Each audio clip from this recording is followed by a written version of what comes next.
नमस्कार. सगळ्यांचं गप्पांचा ह्या कार्यक्रमात मी पूर्वा कर्वे-बापट आपलं मनःपूर्वक स्वागत करते.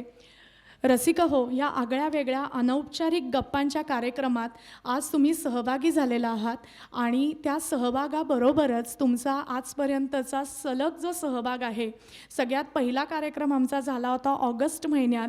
त्यावेळेला अक्षरशः ठाण्याची सरस्वती असं जिला म्हटलं जातं त्या धनश्री लेले होत्या. दुसऱ्या कार्यक्रमाला शरद पोंक्षे आलेले होते. तिसरा कार्यक्रम ज्येष्ठ अर्थतज्ञ चंद्रशेखर टिळक सर आले होते आणि चौथा कार्यक्रम जो झाला मागच्या महिन्यात त्याच्याकरता गिरीश ओक आले होते. आणि आज खऱ्या अर्थानं आपलं ठाणं ज्यांच्या हाती आपण सुरक्षित दिलेलं आहे असे ठाणे QRTचे राजू पाटील सर आलेले आहेत.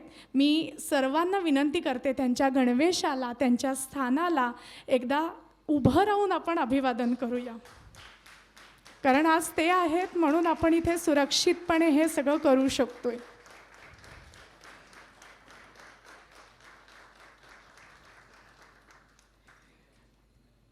सर्व रसिकांचे मनपूर्वक आभार विनंतीला मान दिल्याबद्दल.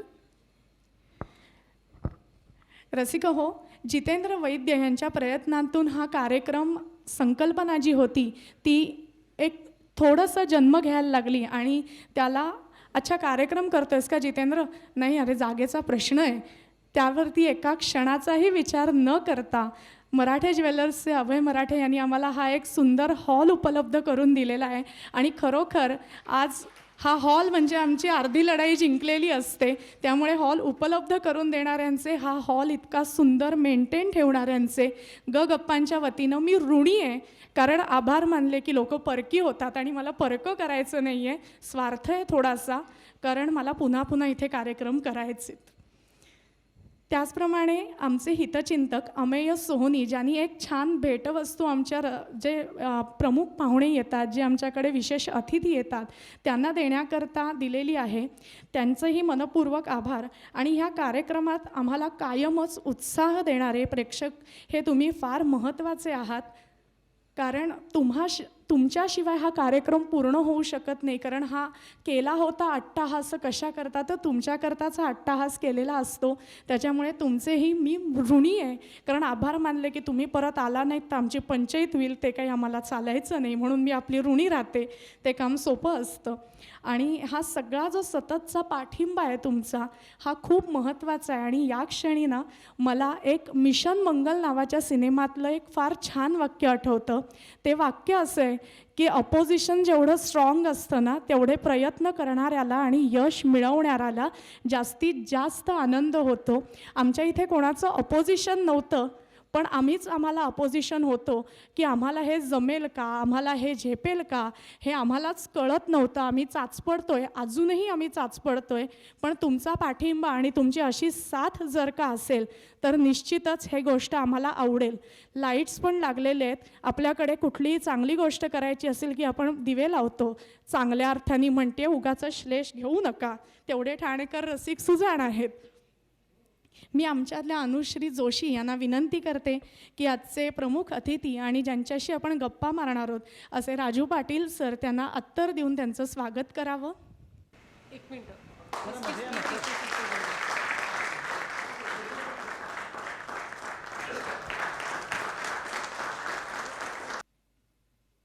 त्यानंतर मी API मोसमकर सर आलेले आहेत, त्यांचंही अत्तर देऊन स्वागत करावं असं मी अनुश्रीला विनंती करते.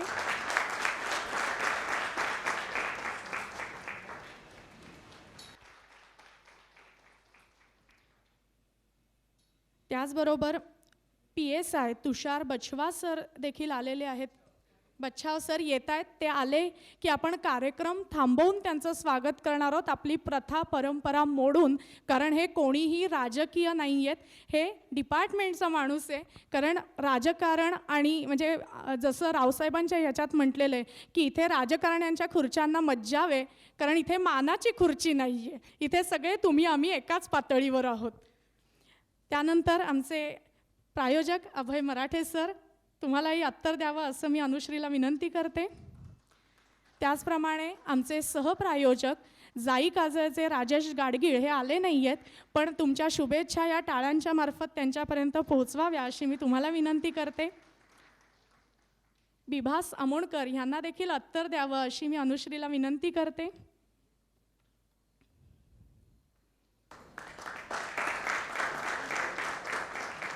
आणि गिर्यारोहण ह्या गोष्टी करता ज्यांना शिवछत्रपती पुरस्कारानं सन्मानित केलेलं आहे असे प्रदीप केळकर सर आहेत, त्यांचंही आपण उत्तर देऊन स्वागत करूया गप्पांच्या वतीनं. माधव पाटील सर आलेले आहेत, त्यांचंही आपण उत्तर देऊन स्वागत करूया. मी अनुश्रीला विनंती करते की तिने उत्तर देऊन त्यांचं स्वागत करावं.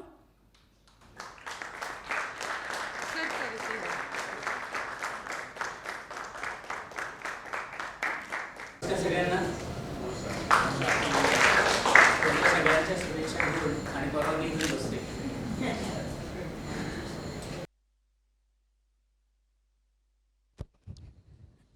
सर्व रसिकांना विनंती आहे की फोन बंद किंवा सायलेंट ठेवा. आणि एकदाच सरांना सांगते, सर एकदा पूर्ण गणवेश घाला. ज्यांना मोबाईलमध्ये फोटो काढून घ्यायचे त्यांनी फोटो काढून घ्या, कारण सतत फ्लॅश आले की ते डिस्टर्बन्स होतो.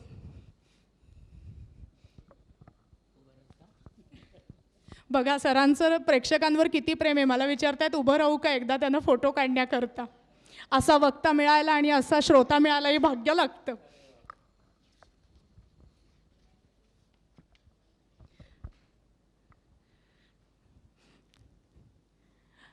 एक सरांचा थोडक्यात मी परिचय करून देते, कारण उत्तर देताना परिचय केला की गडबड अशी होते की पुढच्या मागच्या लोकांना उत्तर द्यायची जरा घाई असते आणि श्रोतेसुद्धा त्या टेम्पोमध्ये टाळ्या वाजवायच्या मूडमध्ये असतात, ऐकला जात नाही. Anti sabotage course basic bomb scout training Pune येथे त्यांनी पूर्ण केलेलं आहे. बॉम्बे डिस्पोजेबल कोर्स हा मनसर येथे त्यांनी 1.5 महिन्याचा पूर्ण केलेला आहे. Indo Tibetan border police Mussoorie येथे त्यांनी ITBP हा कोर्स पूर्ण केलेला आहे. Detect and attack Israel consult मुंबईमध्ये त्यांनी पूर्ण केलेला आहे. X-ray bag and scout vehicle course हा US कंपनीद्वारे त्यांनी केलेला आहे. Advance course of bomb disposal हा व्हर्जिनिया US इथे 45 दिवसात त्यांनी पूर्ण केलेला आहे. आणि BDDS हा त्यांनी IBS दिल्ली येथे पूर्ण केलेला आहे. त्याचप्रमाणे ॲडव्हान्स फोर्सिंग सायन्स कोर्स हा जयपूर इथे पूर्ण केलेला आहे. आणि हे सगळं जे आहे हे तुम्हा आम्हाला खरं सांगायचं तर ह्या सगळ्या ज्या टर्म्स आहेत त्या डोक्यावरनं जाणाऱ्या आहेत त्या समजून घेण्याकरताच आज आपण सरांना इथे बोलावलेलं आहे. कारण आपलं नेहमी असतं की पोलीस म्हटलं की एक तर लहान मुलांना धाक दाखवायला किंवा काही आपत्ती आली तर त्यांच्याकडे जायला, पण त्याहीपेक्षा वेगळं आणि वर्दीतलं अत्यंत साधं सरळ आणि सोज्वळ रूप आज आपल्यासमोर खुलं करण्याचा प्रयत्न करणारे. कितपत जमेल हे माहीत नाही. आपण सुरुवात करताना वर्दीत काय यावंसं वाटलं किंवा वर्दीत येण्या अगोदर तुम्ही काय काय करत होतात? पुनश एकदा नमस्कार. ज्या वर्दीत मी आता आलो आहे त्याचं कारण माझं ट्रेकिंग हे फील्ड आहे. ट्रेकिंगचे माझे गुरुमंडळी इकडे बसलेली आहेत, काही मित्रमंडळी बसलेली आहेत. मी सर्वसाधारण कुटुंबातला अलिबाग तालुक्यातील राहणारा एका शेतकरी कुटुंबातला मुलगा. गुरांबरोबर जाणं येणं हे ट्रेकिंग होतं. हे ट्रेकिंग जेव्हा टर्मिनॉलॉजी कळली तेव्हा ते ट्रेक करत होतो हे कळलं. त्यानंतर छंद लागला रॉक क्लाइम्बिंगचा. त्या दरम्यान एक ॲडव्हान्स कोर्स करत होतो मी ह्याला आपलं बोरिवली नॅशनल पार्कला. त्या कोर्सला संजय रांगणेकर साहेब जे रिटायर्ड ACP म्हणून रिटायर्ड झाले ते होते, यांच्याच फळीतले आहेत ते. तर त्यांची ती वर्दीतली तिथे वर्दीतून येणं, गाडीतून उतरणं ह्या काही गोष्टी मी पाहिल्या आणि थोडंसं वर्दीकडे अट्रॅक्ट झालो. त्याला बेस पण असा होता की मी NCC सी सर्ट केलं होतं आर्मी विंगमधून. आणि मग आर्मी विंगमधलं सी सर्ट, तो युनिफॉर्म, या माणसाचा युनिफॉर्म आणि कुठेतरी वेगवेगळ्या कंपन्यांमध्ये काम करत होतो. त्याच्याऐवजी वाटलं की नाही आपण काहीतरी पोलीस अधिकारी होऊया किंवा अन्य फील्डमध्ये जाऊन काहीतरी करून दाखवूया. मग ती जी छबी माझ्या डोक्यात बसली आणि मग मी प्रयत्न करायला लागलो. MPSC काय हे शोधलं, MPSC कशी कोळून पितात ते पाहिलं. त्याच्यानंतर 93, 94 असे 2 अटेम्प्ट घेतले. 94चं सिलेक्शन आणि 95-96ला मी सब इन्स्पेक्टर म्हणून MPSCच्या थ्रू सिलेक्ट झालो आणि नाशिक येथे ट्रेनिंग घेतलं. नाशिक ट्रेनिंगच्या इथे आम्ही ज्या वेळेला अनौपचारिकपणे बोलत होतो की ह्या गप्पा कशा मारायच्या, कारण मलाही काही माहिती नव्हतं त्यावेळेला. पर्यावरण प्रदूषण कमी झालं पाहिजे म्हणून आज जगभर नुसता ओरडाआरडा चाललेला आहे. त्याची छोटीशी झलक जी तुम्ही नाशिकमध्ये अंमलात आणलीत ती आमच्या मंडळींना सांगा ना. महाराष्ट्र पोलीस अकॅडमी एक अशी संस्था आहे की जिथे सब इन्स्पेक्टर आपल्या महाराष्ट्र राज्यातले, त्याच्यानंतर DYSPs, त्याच्यानंतर महाराष्ट्र कॅडर मिळालेले IPS अधिकारी हे तिथे प्रशिक्षणासाठी येतात. त्याचबरोबर काही स्टेट एक्साईजचे लोक येतात, म्हणजे अधिकारी येतात, काही MT सेक्शन आहे, मोटर ट्रान्सपोर्ट सेक्शन, त्याचे येतात आणि अन्य इन सर्व्हिसेस कोर्सेस तिथे चालतात. मोठी अकॅडमी आहे, परिसर मोठा आहे, विद्यार्थ्यांची संख्या म्हणजे सब इन्स्पेक्टर असेल तर कधी 600, 700, 800, कधी कधी 1200 पण असतात. म्हटलं ही अपॉर्च्युनिटी आपल्याला का घेऊ नये, उचलू नये, म्हणून मग तिथे थोडं मी सायकलवर जाणं सुरू केलं. मी युनिफॉर्मवर PTच्या वेळेला सायकलवर, व्हाईट अँड व्हाईटवर, त्याच्यानंतर युनिफॉर्ममध्ये लेक्चरसाठी सायकलवर, त्याच्यानंतर लेक्चर संपल्यानंतर पुन्हा जेव्हा ॲसेंबल व्हायचो आम्ही काही PPT बनवणं किंवा अन्य कामासाठी, तेव्हा पण सायकलवर. मग हे जे विद्यार्थी आहेत, आता माझे विद्यार्थी येतीलच, ते विद्यार्थी ज्या वेळेला पाहायला लागले की अरे पोलीस अधिकारी आहे आणि सायकलवर फिरतो आहे, मग ते आपण पण का स्वीकारू नये, हे त्याच्या मागचा उद्देश. आमचे डायरेक्टर बजाज सर ते होते, मग त्यांनी पण सायकल घेतली आणि आमची दोघांची भेट सायकलवरच व्हायची. जाता येता कुठे म्हणजे मॉर्निंगला असेल किंवा लेक्चरच्या दरम्यान. मग सरांनी आणि एकदा मी गप्पा मारत बसलो. सर म्हटलं आपण सायकल चालवायला घेतली, आपण सायकल चालवतो आहे, MPSचा एवढा छान परिसर आहे, छान झाडं आहेत आणि पुष्पसंपदा, वृक्षसंपदा खूप चांगली होती आणि पक्षी पण खूप छान होते. म्हटलं यांना डिस्टर्बन्स नको, म्हणून आपण सगळ्या स्टाफला सायकल घेऊन दिली तर काय होईल बरं. तर सर म्हणाले अरे फंटास्टिक आयडिया. मग सिन्नरला एक कंपनी आहे, तिथे कॉन्टॅक्ट झाले. तिथून पहिल्यांदा 80 सायकली मागविल्या गेल्या आणि 80 सायकल्स आमच्या ADI जे असतात, असिस्टंट ड्रिल इन्स्ट्रक्टर, त्यांना दिल्या गेल्या. त्याच्यामुळे सगळं भुरभुर जे आवाज यायचं ते सगळं बंद झालं आणि सगळं आमचं अकॅडमीतलं विश्व सायकलवर गरागरा फिरायला लागलं. तर त्याच्या मागचा हा उद्देश होता आणि ते सांगितलं गेलं. हे विद्यार्थी असताना केलं, पण नंतर पुन्हा तिथे शिक्षक म्हणून जॉईन झाल्यावर तुमचे काय अनुभव होते? कारण तो एक सुखद अनुभव असतो की ज्या कॅम्पसमध्ये आपण शिकलो, विद्यार्थी म्हणून वावरलो, तिथे पुन्हा डेस्कच्या त्या बाजूला जाऊन उभं राहणं. ज्या ठिकाणी बेसिक ट्रेनिंग घेतलं, इथे माधव पाटील सर पण आहेत, डेप्युटी कलेक्टर, आणि त्यांनीसुद्धा ते ट्रेनिंग सोडून आलेले. त्याच्यामुळे त्यांना कॅम्पस आणि कॅम्पसचा दरारा, दहशत आणि शिस्त आणि शिस्तीच्या वर असलेली दादागिरी या सगळ्याची कल्पना त्यांनाही आहे, मलाही होती. आणि मग तिथे जाताना ते एक गार्ड ऑफ ऑनर दिलं जातं, म्हणजे जिथे आपलं सेंट्री असतो तो सॅल्यूट द्यायचा. त्यावेळच्या आमच्या DYSPना जे फॅकल्टी होते त्यांना म्हटलं आपल्याला कधी असं सॅल्यूट मिळेल. आणि योगायोगाने माझं क्वालिफिकेशन, माझी झालेली सेवा आणि माझा इंटरेस्ट या तिन्हीचा मिलाप झाला आणि मला महाराष्ट्र पोलीस अकॅडमीमध्ये असिस्टंट डायरेक्टर म्हणून नेमण्यात आलं. मग तिथे गेल्यानंतर ज्या वेळेला पहिल्यांदा मी गेलो, अरे सेम सॅल्यूट मिळाला. म्हटलं जो आपण व्हिज्युअलाइज केला होता, एक्सपेक्ट केला होता, तो सॅल्यूट तिथे मिळायला लागला, अगदी रेग्युलर. तर ते खूप आनंददायी होतं. आणि तिथे मग अकॅडमीत शिकत असताना असलेल्या अडचणी आणि ज्यांना शिकवतो आहे त्यांच्या अडचणी दोन्ही मला माहिती असल्यामुळे मी तिथे खूप छान पद्धतीनं सरांच्या माध्यमातून एक रॉक क्लाइम्बिंग वॉल बांधली. 40 फूट उंचीची आर्टिफिशियल रॉक क्लाइम्बिंग वॉल, ज्याच्यावर रॅपलिंग पण करता येईल, क्लाइम्बिंग पण करता येईल. क्लाइम्बिंगच्या जवळजवळ आम्ही 4 रूट ठेवले होते. तर ते एक मोठं सरांच्या काय म्हणतात सहकार्यानं आणि माझ्या विनंतीस त्यांनी मान देऊन त्यांना कन्व्हिन्स करू शकलो आणि ते केलेलं आहे. ज्याच्यावर सगळे सब इन्स्पेक्टर, DYSPs, आलेले IPS अधिकारी रॉक क्लाइम्बिंगचं ट्रेनिंग म्हणजे आर्टिफिशियल रॉक क्लाइम्बिंगचं ट्रेनिंग घेतात. तेही माझ्यासाठी आनंददायी होतं. त्याचबरोबर पुढे जाऊन संधी दिली यांनी की MPSत काय केलं, तर तिथे एक जिम्नॅशियम, एक आधुनिक पद्धतीचं जिम्नॅशियम बांधलं. तर पहिल्यांदाच MPमध्ये स्वायत्त MPS झालं होतं आणि मग पहिला एक टेंडर फ्लोट करण्याची जबाबदारी माझ्यावर आली आणि 50 lakhs खर्च करून गव्हर्नमेंटकडून घेऊन ते एक खूप छान एक जिम्नॅशियम बांधता आलं, ज्याचा उपयोग सगळे असिस्टंट डायरेक्टर्स, त्याच्यानंतर ADIs आणि ज्यांच्यात काय म्हणतात त्याला धमक आहे, एवढं खडतर ट्रेनिंग घेऊन आपल्याला मिळालेल्या वेळेत तिथे जाऊन व्यायाम करू शकतील अशांसाठी ती उघडी आहे. तर खूप छान ते एक काम झालं. यातले 2 रेफरन्स महत्त्वाचे होते एक म्हणजे आनंददायी गोष्ट, जसं यांचं नाव राजू पाटील आहे तसंच आनंद पाटील पण आहे, त्यामुळे त्यांच्या नावाप्रमाणे ते सगळीकडे आनंद देत असतात. आणि दुसरी महत्त्वाची गोष्ट म्हणजे सरकारकडनं 56 लाख रुपये मिळवून सरकारच्याच कामाकरता वापरता येणं ही एक कला आहे. कारण आजचं सगळं आनंददायी एकूण कार्यक्रम बघता हे करता येणं, ह्याच्याकरता आपण सामान्य नागरिकांनी जोरदार टाळ्या वाजवल्या पाहिजेत.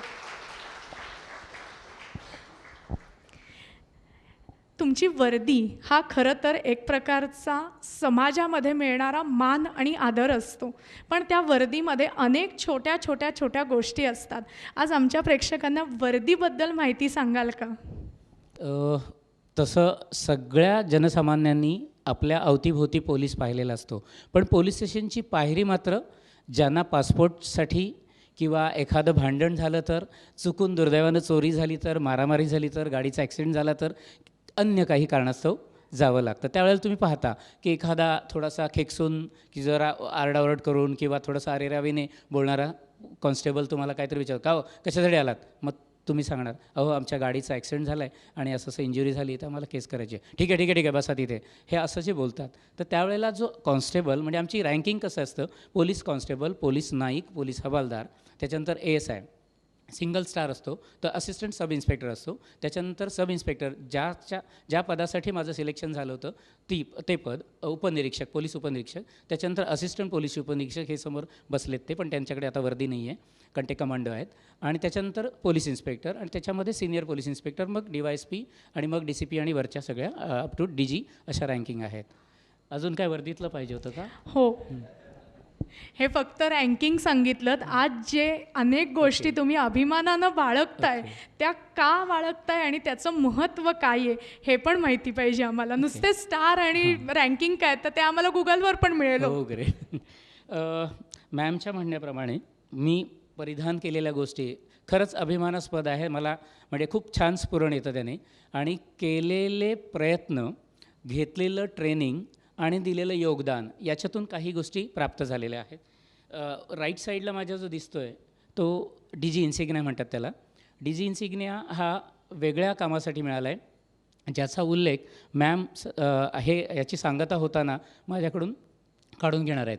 26/11चा जो हल्ला झाला होता त्या हल्ल्याच्या दरम्यान आमचा BDGSचा काय रोल होता ते नंतरच येईल. तर त्यावेळेला साधारण आम्ही 3 बॉम्ब आणि जवळजवळ 22 ते 25 मिसफायर झालेले हँड ग्रेनेड डिफ्यूज केले होते, आणि त्याचा परिणाम असा झाला की जवळजवळ 800 ते 1000 लोकांचा जीव वाचला होता. आणि त्या शौर्यपूर्ण कामगिरीसाठी आम्हाला आमच्या अख्ख्या पथकाला, म्हणजे आमचं जर 19 जणांचं पथक होतं, ते एकट्याचं काम नव्हतं, सामूहिक काम होतं, टीमवर्क होतं, त्यासाठी आम्हाला हा DG इन्सिग्निया दिला होता. याच्या पुढे मी जाऊन सांगेन की DG इन्सिग्नियासाठी आम्ही काम केलं नव्हतं. जे काम इमाने ईदबारे घेतलेल्या ट्रेनिंगच्या अनुषंगाने प्रेझेन्स ऑफ माइंड ॲप्लाय करून, तर त्याच्यात आमचा जीव वाचला. सगळ्या टीममध्ये कोणालाही साधं खरोच आली नाही, कारण ते नंतर येणारच आहे, तर ते झालं. या बाजूला आहे हा माझं मी अकॅडमीत असताना आणि हे घेतलेलं ट्रेनिंग आणि दिलेलं म्हणजे योगदान, त्यासाठी मला अमेरिकेमध्ये व्हर्जिनिया स्टेटमध्ये एक ट्रेनिंग मिळालं होतं, ॲडव्हान्स ट्रेनिंग, जे भारतात होत नाही आहे. तर त्या ट्रेनिंगसाठी 1.5 महिन्याच्या ट्रेनिंगसाठी माझं सिलेक्शन झालं होतं आणि मी एकदम चांगल्या पद्धतीने ते केलं. भारतातून 15 जण होते, अख्ख्या भारतातून. महाराष्ट्रातला मी एकमेव होतो. आणि आता ते गप्पांचा, त्याच्यात गर्वाचा समजू नका, मी त्याच्यात महाराष्ट्रातून एकटा होतो. आणि आता दोघांनी ट्रेनिंग घेतलं आहे. एक माझे सर आहेत स्टीवन अँथोनी, जे रिटायर्ड झाले, त्याच्यानंतर मी आहे, म्हणजे मी आता आलं म्हणून त्याचा उल्लेख केला मी. ओके. त्यानंतर आता हे 25 वर्ष, 50 वर्ष आणि 75 वर्ष झाली स्वातंत्र्याला, त्यावेळेला आम्ही साक्षीदार आहोत म्हणून आमच्यासाठी ती रिबन दिली. इकडे जो दिसतो एक बॉम्ब, उलटा बॉम्ब आहे, हा NSG नॅशनल सिक्युरिटी गार्ड, जे कमांडो ब्लॅक कॅट कमांडोज बघतात, त्या कमांडोजच्या बरोबर BD कोर्स म्हणजे बॉम्ब डिस्पोजल कोर्स केला होता, जो खूप प्रचंड चांगला आहे, ज्ञानात भर पाडणारा आहे, अनुभवात भर पाडणारा आहे, आणि प्रात्यक्षिक चांगलं तिथे दिलं जातं.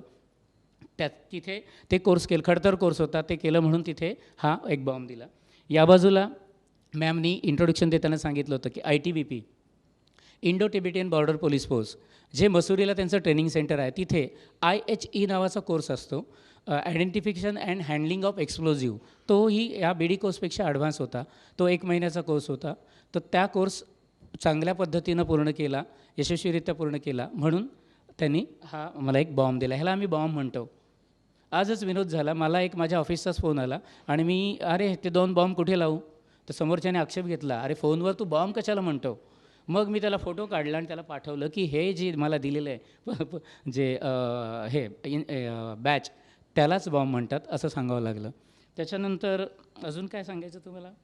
हां, हे स्टार तर वाढतच जातात आणि जशी सर्विस तसे ते वाढत जातील. आणि हे जे स्टार 3 स्टार आहेत, 3 स्टार APIला पण असतात, फक्त ही जी फीत असते तिथे लाल असते आणि इथे लाल आणि निळी असते.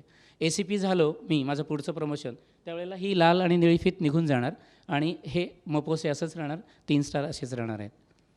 तर थोडक्यात सांगायचं असं की जी नोकरी मी केली ती इमाने इतबारे करण्याचा प्रयत्न करतो आहे. त्या नोकरीला 100% मी नाही देऊ शकत नाही, पण 85 ते 90, 95% देण्याचा प्रयत्न करतो आहे. त्या माध्यमातून मला विविध ट्रेनिंग मिळालेलं आहे, माझ्या ज्ञानात भर पडलेली आहे आणि मी फॅकल्टी म्हणून पोलीस खात्यासाठी काम करतो. मुंबई कमिशनरेटमध्ये फॅकल्टीमध्ये माझं एक नाव आहे, जसंच अकॅडमीमध्ये फॅकल्टी म्हणून नाव आहे, किंवा त्या ठिकाणी इन सर्व्हिस कोर्सेस घेतले जातात महाराष्ट्रातल्या लोकांसाठी, किंवा CDTI जसे असतात त्या धर्तीवर MPAला कोर्सेस घेतले जातात, तिथेसुद्धा फॅकल्टी म्हणून बोलवलं जातं. धन्यवाद.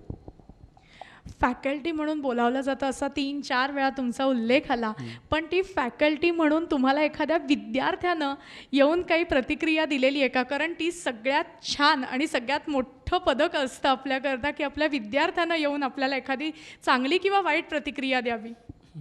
अकॅडमीतला अनुभव सांगायचं म्हटलं तर अकॅडमीत मगाशी मी उल्लेख केला होता की फिजिकल ट्रेनिंगला मुलं खूप थकून जातात. तिथे साधारण 5:45ला मुलं उठतात, 5:30ला बिगुल झाल्यानंतर फॉलिंग होतात, 5:45ला त्यांचं काउंटिंग होतं आणि 6 त्यांचं रनिंग हे ते PT सगळं सुरू होतं. त्याच्यानंतर ब्रेक मिळतो त्यांना 7:30 ते 8:30च्या दरम्यान ब्रेकफास्ट, आणि मग कॉलेज असतं. तर हे थकून भागून खाऊन जेव्हा येतात तेव्हा इंडोरला सगळे जवळजवळ झोपतात, त्यांचा इलाज नसतो. म्हणजे त्यांची इच्छा असते समोरच्याला पाहावं, ऐकावं, पण वरची पापणी कधी गुरुत्वाकर्षण शक्तीने जड होते आणि खालच्या पापणीला येऊन मिळते हे त्यांनाच कळत नाही. पण त्या ह्याच्यातसुद्धा माझ्याकडे सब्जेक्ट दिलेला होता human behaviour and management technique आणि फॉरेन्सिक सायन्स आणि BDDS सगळं. तर माझे विषय थोडेसे वेगळे होते. मी आपल्या म्हणजे ट्रेकिंगचा असलेला अनुभव, सायकलिंगचा असलेला अनुभव आणि फील्डमधला प्रत्यक्ष घेतलेला अनुभव आणि हे वेगवेगळे ट्रेनिंग याची सांगड घालून मुलांचं हितगुज पण पाहायचो. माझ्या वर्गातल्या मुलांचं वाढदिवस आम्ही स्टेजवर येऊन साजरा करायचो. फक्त त्याला बोलवायचं, दोघांना बोलवायचं, त्यांना विश करायचं, कुठलाही मोबदला न घेता, कुठलाही प्रेझेंट न देता. मग ते त्यांना शिकवलं गेलं आणि ज्याचा बर्थडे आहे त्याला बोलायला लावलं. काही जण अगदी की नाही सर मी कधीच बोललो नाही, किंवा मुलगी असेल तर म्हणायची सर मला सवयच नाही बोलायची.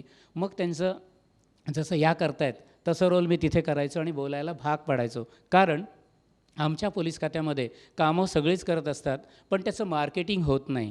ते जर प्रॉपर मार्केटिंग मी बाबा हे केलं हे आता जगाला सांगत नाही जोपर्यंत ओरडून, तोपर्यंत जग त्याच्याकडे लक्ष देत नाही आणि त्याबद्दल त्यांना सहानुभूती किंवा ॲप्रिशिएशन होत नाही. म्हणून मी त्या मुलांना बोलायला शिकवलं.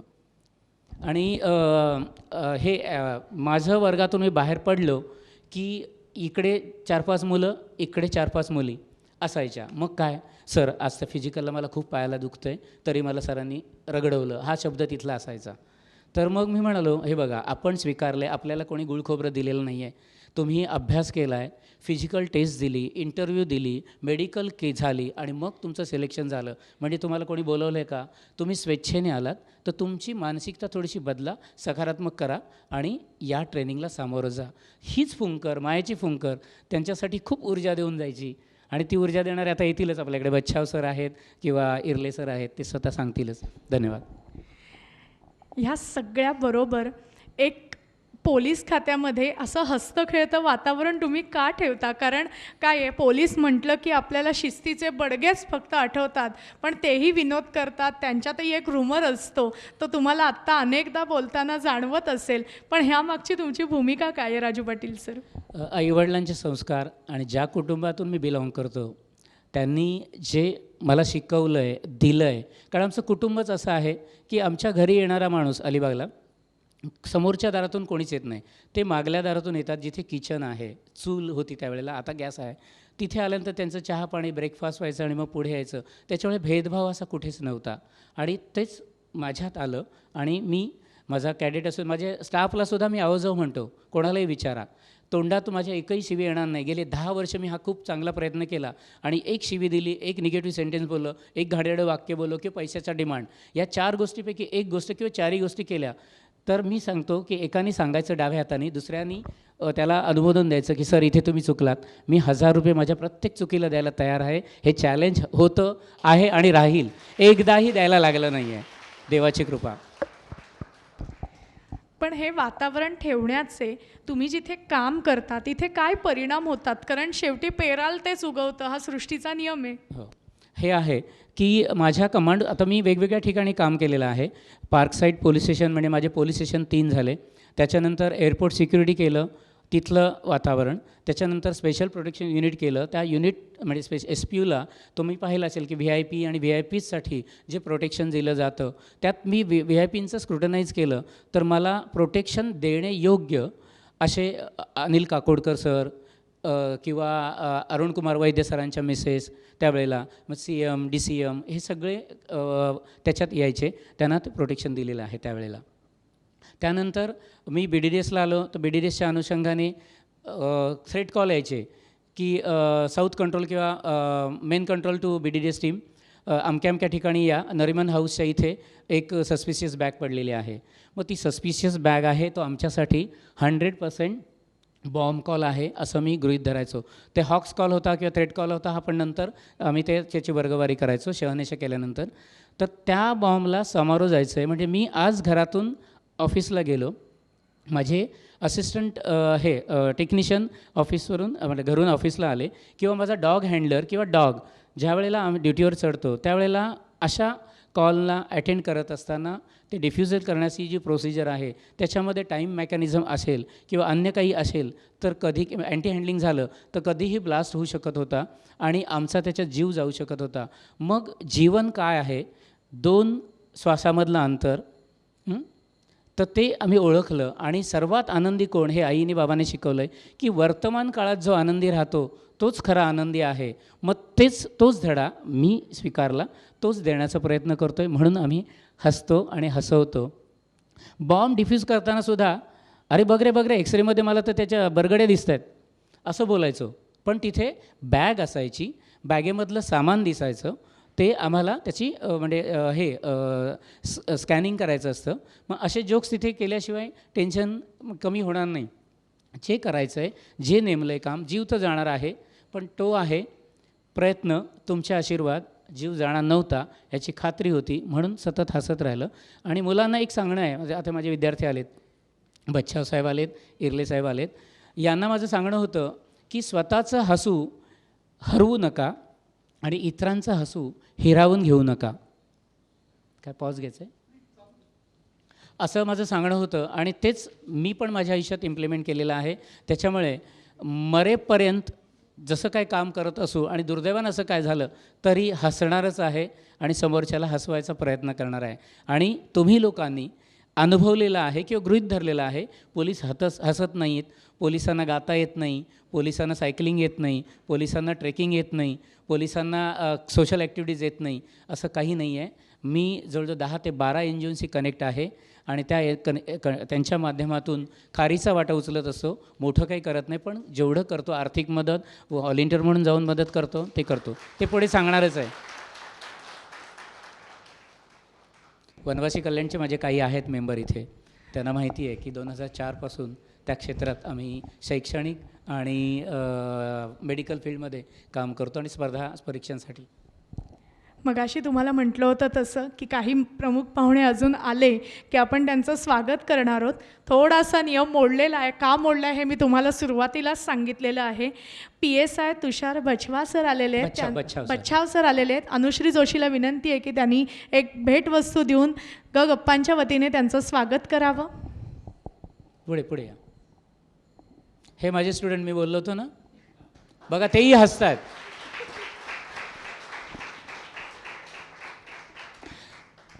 त्याच्यानंतर PSI राकेश इर्ले सर आलेले आहेत, त्यांचं आकाश इरले. आकाश इर्ले सर आलेले आहेत, त्यांचंही स्वागत करावं. आणि जे सर्व कमांडो आलेले आहेत त्यांचंही स्वागत करावं असं मी अनुश्रीला Yes, yes. विनंती करते. आकाश, सगळ्यांची नावं पटापट सांगा. दुसंगे आमचे उभे राहा ना कमांडोज सगळे उभे राहायचे. हा आदेश नाही, विनंती आहे. हे माझे जाबाज कमांडो आहेत. काल परवा ह्यांनी 24 तास ड्युटी केली. काल आम्हाला सेंच्युरी रेयॉनमध्ये तिकडे सेंच्युरीमध्ये एक मॉकड्रिल करायची होती. 24 तास नोकरी आणि दुसऱ्या दिवशी संध्याकाळी 4-4:30ला त्यांना रिलीफ मिळाली होती. असेही कमांडोज आहेत. गणेश कोळेकर.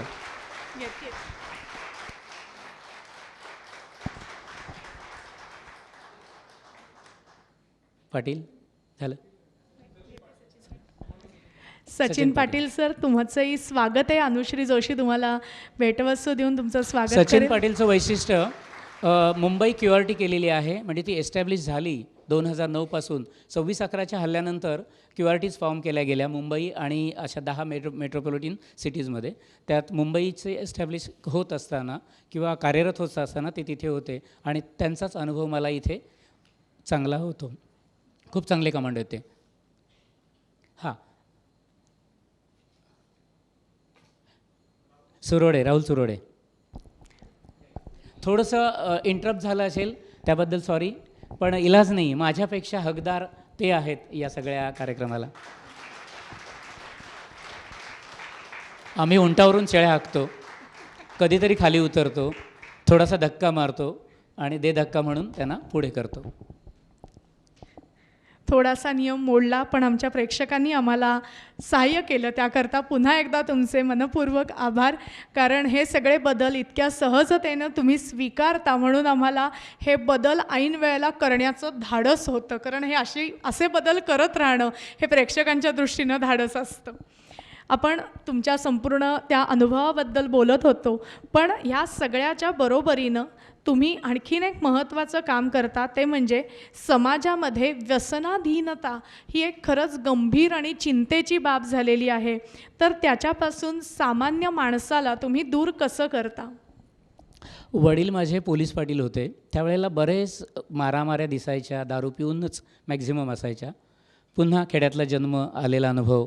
मग त्याच्यातून शिकलं की ह्या व्यसनामुळे जर कुटुंब उद्ध्वस्त होत असतील तर हे कुठेतरी आपल्या परीनं कसं थांबवता येईल, ही एक प्रामाणिक भावना होती.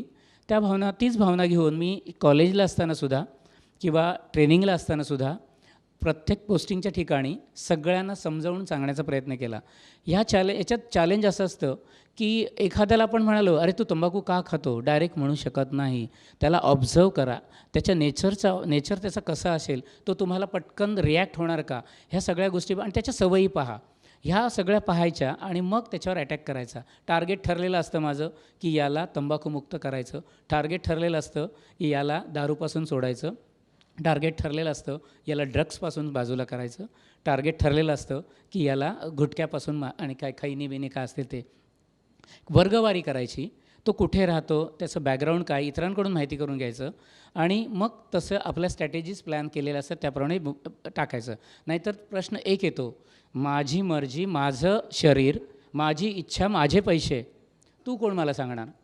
हे होऊ नये या सगळ्याची पूर्वतयारी मी आधीच करून ठेवायचो. त्याच्यामुळे समोरच्याचे प्रश्न आपल्याला यायचेच नाही, आपलेच प्रश्न त्याच्याकडे जायचे आणि त्या प्रश्नांची उत्तरं तो निर्व्यसनी होत राहील. याच्यावर मिड डेला आर्टिकल पण आलं, तुम्हाला वाटतं 2006मध्ये कोणीतरी नोंद घेतली होती की जनसामान्यामध्ये, पोलीस खात्यामध्ये, वेगवेगळ्या ब्रांचेसमध्ये जे माझ्या सानिध्यात असतील त्यांना असं म्हणजे डिॲडिक्ट करण्याचा प्रयत्न केला आणि बऱ्यापैकी सक्सेस आहे. अजूनही कधी मला फोन येतो की 24 वर्ष, एवढे महिने आणि एवढे दिवस झाले सर, माझा जीव वाचला, नोकरी वाचली आणि मी कुटुंबात आनंदाने आहे आणि आता रिटायर्ड झालो. किती आनंद होत असेल मला की आपल्या काही सांगण्यानं करणारा तो आणि थांबवणारा तो, आपण फक्त असतो निमित्त. ते साध्य म्हणजे करण्याचा प्रयत्न केला. देवाची कृपा आहे. वाणीमध्ये कदाचित थोडंसं काहीतरी कन्व्हिन्सिंग असेल म्हणून झालं असेल आणि होत राहील ते. माझ्या ह्या टीमलासुद्धा माहिती आहे की मी आल्या पहिल्यांदा विचारलं की तुमच्यापैकी बिअर किती पितात, ऑकेजनली किती पितात, नेहमी किती पितात, कोणतरी स्पॉन्सर आहे म्हणून पितात किंवा फुकट मिळाली म्हणून पितात, हे वेगवेगळ्या वर्गवारीज माझ्याकडे भरपूर आहेत. मग त्याच्यातून मग सांगणार कसे सगळ्यांसमक्ष. मग आम्ही आयडिया केली, आकाश इर्ले आणि बच्चाव साहेबांनी आयडिया दिली की सर आपण चिठ्ठीवर घेऊया. मग निनावी चिठ्ठी आली. मग चिठ्ठीमध्ये आम्ही वर्गवारी केली की रेग्युलर पिणारे, कमी पिणारे, ऑकेजनली पिणारे वगैरे वगैरे, तंबाखू खाणारे, असं. मग ते 5-6 वर्गवारी झाली. मग त्याच्यातून मग माझे हेर पेरले होते. त्यांच्या माध्यमातून इंटेलिजन्स माझं परफेक्ट मिळालं की XYZ तंबाखू खातो. मग त्याचं काउन्सिलिंग, XYZ कधीतरी पितो, त्याचं काउन्सिलिंग करून आता जवळजवळ 85 ते 90% कमी आलं आहे. एक उदाहरण आहे तिथे. ओके. तर हे करता येतं आणि केलं पाहिजे. आपलं लक्ष नसतं. माणूस स्वकेंद्रित असतो. त्यांनी स्वकेंद्रितच्या बाहेर कक्षा ओळखायला शिकल्या तर करण्यासारखं खूप आहे, खूप करता येतं. मी काही त्यातले अंग जे जे मला जाणवलं किंवा आतून मला स्फुरलं ते मी करण्याचा प्रयत्न करतो आणि करत राहीन. जसं हे समाज उपयोगी किंवा माणसातला माणूस स्वतःलाच ओळखून देण्याच्या दृष्टीनं हे काम आहे, तसंच समाजात किंवा पर्यावरणालाही स्वतःला ओळखून देण्याकरता तुम्ही सायकलिस्ट म्हणून पण आज खूप ठिकाणी जात असता. आज आपल्या कार्यक्रमात बरेच सायकलिस्ट पण मला आलेले दिसत आहेत. त्याने खास सर खात्यात आहेत, त्याच्याबरोबर सुद्धा वर्दीत आहेत, त्याच्याबरोबर सुद्धा ते सायकलिस्ट आहेत म्हणून आलेले आहेत. तर त्याबद्दल काय सांगाल? सायकलिंगबाबत सायकलिंग प्रमोट करावी. आणि तुम्हाला ग्रीन हाऊस इफेक्ट माहिती आहे, ग्लोबल वॉर्मिंग माहिती आहे, पण ते जाणवत नाही आणि त्यासाठी आपण काय करत नाही. मी सायन्सचा विद्यार्थी आणि गिर्यारोहणाने माझे डोळे असे उघडले की कालपर्यंत मी जिथे जात होतो तिथे छान वृक्षवल्ली होते, आज तिथलं नष्ट झालं आहे, लँडस्लाईड झालं आहे, तिथे धबधबे निर्माण झाले, जिथे आमची उल्हासित व्यक्तिमत्व तिथे जातात आणि आनंद व्यक्त करतात, पण त्याच्या मागचा विचार करत नाहीत. पक्ष्यांबरोबर मी बोलतो, काही प्राण्यांबरोबर बोलू शकतो, पक्ष्यांचे आवाज काढू शकतो. त्याच्यामुळे आणि खेड्यातलं जन्म, गुरं घेतले की चाललो जंगलात आम्ही, मग तिथले पक्ष्यांचे आवाज आणि वृक्षसंपदा जे काय असेल ते पाहत असायचो, काही अभ्यास करायचा असायचो.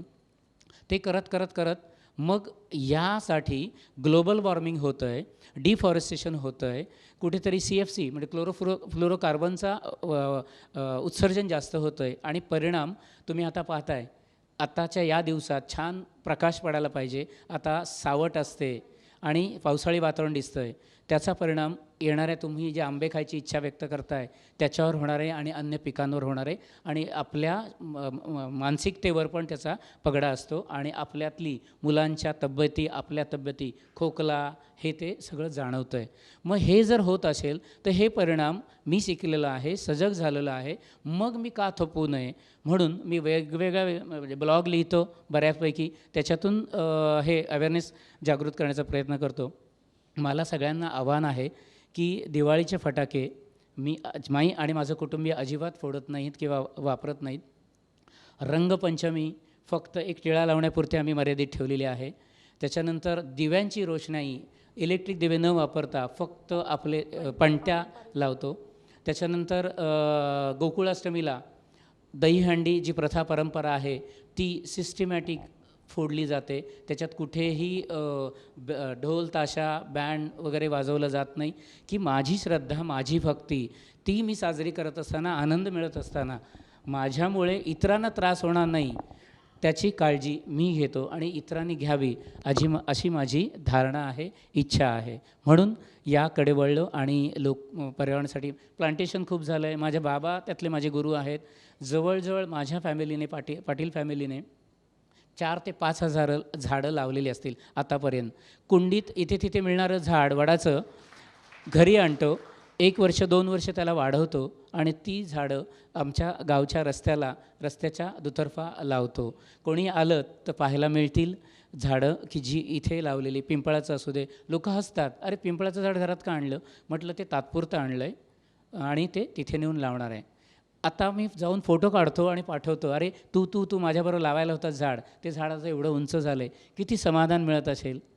इवन माझ्या वडिलांच्या मृत्यूनंतर 4थ्या दिवशी मला भेटायला येणारी माझी डॉक्टर मैत्रीण होती, तिचा नवरा होता. त्यांना सांगितलं, "तू क्या लेके आओ राजू?" म्हटलं, "कुछ मत लेके आओ, 6-7 पौधे लेके आओ." मग त्यांनी दुर्दैवानं त्यांनी ह्याचे आणले होते गुलमोहरचे, जे मला आवडत नव्हते, पण त्यांनी 7 झाडं आणली. 6 भाऊ माझे म्हणून आम्ही 6 आणि वडिलांसाठी एक लावलं. त्यातले 4 जिवंत आहेत, 3 वादळात 2 पडून गेले, 3 असं झालं. तर होतं आणि करता येतं, फक्त आपण ते करायला पाहिजे. व्यसनमुक्ती असेल, तुमचा एक संपूर्ण आजचापर्यंतचा सर्व्हिसमधला एखादा आम्हाला अनुभव सांगाल का, की जो कायमस्वरूपी तुम्हाला हे असं काम परत परत करण्याला प्रोत्साहित करत राहिला? कारण हे कामाचं प्रोत्साहन मिळणं हे पण फार महत्त्वाचं असतं. फक्त व्यसनमुक्तीतलंच पाहिजे का अन्य पण कुठल्याही पाहिजे? क्षेत्रातलं चालेल. ज्या ज्या ब्रांचेसला काम केलं तिथे मोटिवेशन आलंच पाहिजे आणि ॲडमिनिस्ट्रेशनचा भागच असतो की तुम्हाला काम करून घ्यायचं आहे तर तुमच्याकडे ती कला पाहिजे. पण दुर्दैवानं थोडंसं माझं हे निगेटिव्ह सेंटेन्स होण्याची शक्यता नाकारता येत नाही की आमच्याकडे येणारे वरिष्ठ अधिकारी तो त्यांची जी धाटणी असते काम करून घेण्याची ती थोडीशी वेगळी असते. पण मी वेलफेअर पहिलं आणि मग काम नंतर. वेलफेअर पाहिलं की तुम्ही अर्धी लढाई जिंकलेली असते की तुम्हाला रजा मिळते का, तुमच्या घरचं कसं चाललं आहे, तुमची तब्येत कशी आहे. हे एक उदाहरण द्यायचं झालं तर आम्ही BDDSला असताना एक चेकलिस्ट बनवली होती की ड्युटीवर चढताना सगळे इक्विपमेंट चार्ज केलेले आहेत का. दुसरा पॉईंट आमचा होता डॉगची तब्येत बरी आहे का. तिसरा पॉईंट होता गाडीची कंडिशन कशी आहे. चौथा पॉईंट होता त्यात डिझेल पेट्रोल आहे का. आणि 5वा पॉईंट ड्रायव्हर जो चालवणार आहे त्याची मनस्थिती आणि एकंदरीत कंडिशन कशी आहे हे. तर हे वेलफेअर पाहताना मला कधीच अडचण आली नाही. 26/11चा नंतर जेव्हा उल्लेख होईल तेव्हा त्याच्यात येईलच हे ओघाने की गाडी त्यावेळेला आम्हाला तो पिंजरा टाईप होती. 2008ची गोष्ट. साईडनी बसायला ते बर्थ असतात, हे असतात ते. आणि धक्का स्टार्ट गाडी होती. गाडीला दोन्ही बाजूचे मिरर नव्हते. मी एका बाजूला बसून त्याचं क्लिनरचं काम करत होतो आणि गाडी धक्का स्टार्ट होती. मला अजूनही तो क्षण आठवतो आहे की कॉल 21:30ला आला आम्हाला 9:30ला की ट्रायडंट हॉटेलच्या बाजूला एक बेवारस बॅग पडलेली आहे आणि तिथे फायरिंग होत आहे. हा कॉल आला त्यावेळेला आमच्या ज्या फेजेस असतात, प्रिपरेशन फेज असते किंवा ॲप्रोच फेज असते, त्याच्यामधली एक ट्रॅव्हलिंगची फेज असते. या फेजेसमध्ये डिस्कशन करणं, तयारी करणं, चेकलिस्टप्रमाणे हे करणं आणि आम्ही मूव्ह होतो. तर ते सगळं यामुळे शक्य झालं की मुलांवर टाकलेला विश्वास आणि चेकलिस्टप्रमाणे केलेलं चेकिंग आणि ऑनेस्टली काम करण्याची दिलेली शिकवण या सगळ्याची परिणिती चांगल्या कामात झाली. म्हणून मी म्हणालो की मला जो बक्षीस किंवा माझ्या टीमला बक्षीस मिळालं 26/11चं ते आम्ही सगळेच्या सगळे पूर्णपणे जीवित राहिलो, कुठलीही हानी नाही झाली. हे याचंच लक्षण आहे की तुम्ही विश्वास टाका, काम करून घ्या, तुम्हाला काम मिळतं. आणि अरे रवी नाही, आहो जाऊने बोललं तर अजून चांगलं मन जिंकता येतं. माझ्या कैक मुलांना कोण आजारी असेल मिसेस तर ते सांगणार असं असं आहे. एकाचं उदाहरण देतो. आमच्याकडे माने म्हणून आहेत, त्यांच्या मिसेसची डेट दिली होती XYZ. ते त्या अनुषंगाने रजा घेऊन गेले, पण दुर्दैवानं ते काय झालं नाही डिलिव्हरी. मग त्यांनी विचार केला सर आता मला एक्सटेंड करावी लागेल. ठीक आहे म्हटलं, तुम्ही तिथूनच एक्सटेंड करा. आणि इथूनच आम्ही एक्सटेंड केली, ॲप्रूव्ह करून दिली आणि त्याची या मिसेसची डिलिव्हरी झाली, व्यवस्थित झाली. त्याने तिथून पहिला फोन केला तो मला केला होता. हेच आपल्याला मिळतं. म्हणजे सहानुभूती, विश्वास आणि ॲडमिनिस्ट्रेशन हे कुठेतरी गणित वेगळ्या पद्धतीनं मांडायचा मी प्रयत्न करतो आहे. मला त्रासही झाला पोलीस खात्यात या सगळ्या गोष्टीचा की तू अहोजाव का म्हणतोस, तू त्यांना समोर बसवतोस का, अशा काही गोष्टी असतात. पण माझ्या त्या ह्याच्यात बसत नाही. मी जसं आहे त्याच्यात बदल चांगले करीन, स्वीकारत राहीन आणि ते इम्प्लिमेंट करेन, या धाटणीनं जात असतो. हे काय अनुभवाचे हसतात बघा माझे सगळे कमांडोज. आत्ता मला बहिणाबाई चौधरींचं एक वाक्य आठवलं. नको लागू जीवा सदा मतलबा पाठी, हिरिताचं देणं घेणं नाही पोटासाठी. खरं आहे, हे सगळं पोटासाठी नसतं. हृदयाचं देणं घेणं हे फक्त माणसातलं माणूस पण जपण्यासाठी असतं. इथे सरांनी जाणून बुजून टाळला की अनवधानाने राहिला माहीत नाही, पण एक उल्लेख मला तुमच्यापर्यंत पोचवायचा आहे. तुम्हाला आलेलं पत्र तुम्ही वाचून दाखवा. अशी बरीच पत्र, बरेच फोन, बरेच मेसेजेस आलेले आहेत. त्यापैकी सहज काहीतरी आमची जेव्हा बोलणं झालं आमचं त्यावेळेला मी काहीतरी काढत होतो जुनं रेकॉर्ड BDDS जो बॉम्बच्या टायमिंग मी काढत होतो त्यावेळेला मला एक पत्र मिळालं की सहज साध्य असतं भांडणं होणाऱ्यांना. मी लिटरली वामनराव पैंची प्रार्थना लिहून द्यायचो. काही जणांनी त्याचे फोटो काढून पाठवलेत आता की सर 2007ला 2008ला 2009ला दिलेली प्रार्थना आम्ही अजूनही म्हणतो आणि आमचं जे शेजाऱ्या पाजाऱ्यांची भांडणं होती ती संपलेली आहेत. हे एक त्यातलं यश. काही जणांनी पत्र पाठवलीत कोणाचं कोण आजारी आहे, पैसा नाही आहे, मग त्यांना पैसा कसा उभा करायचा याची थोडी आयडिया दिली. फक्त सल्ला देणं, गोड बोलणं, सहानुभूती दाखवणं या बेसवर काही आलेली पत्र पैकी एक पत्र संदीप बाबूराव परब त्यांचा ॲड्रेस लिहिलेला आहे, मालाड पश्चिम मुंबई 64. 19 मार्च 2007चं पत्र आहे. प्रति माननीय श्री राजू पाटील साहेब यांसी ससने नमस्कार. माझा मुलगा कुमार हर्षल संदीप परब याचेवर दिनांक 16 जानेवारी 2007 रोजी KM रुग्णालय येथे हृदयावरील शस्त्रक्रिया ओपन हार्ट सर्जरी यशस्वीरित्या करण्यात आली. आता हर्षल व्यवस्थित असून प्रकृतीत सुधारणा आहे.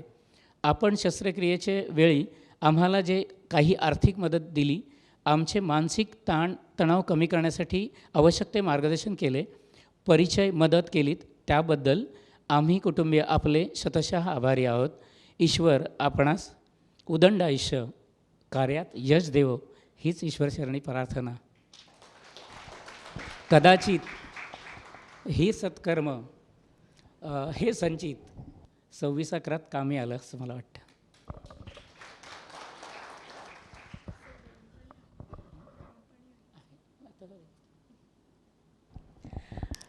म्हणून मगाशी म्हटलं की विसरले अनवधानानं की आत्मस्तुती नको म्हणून टाळलं, हे नेमकं माहीत नव्हतं.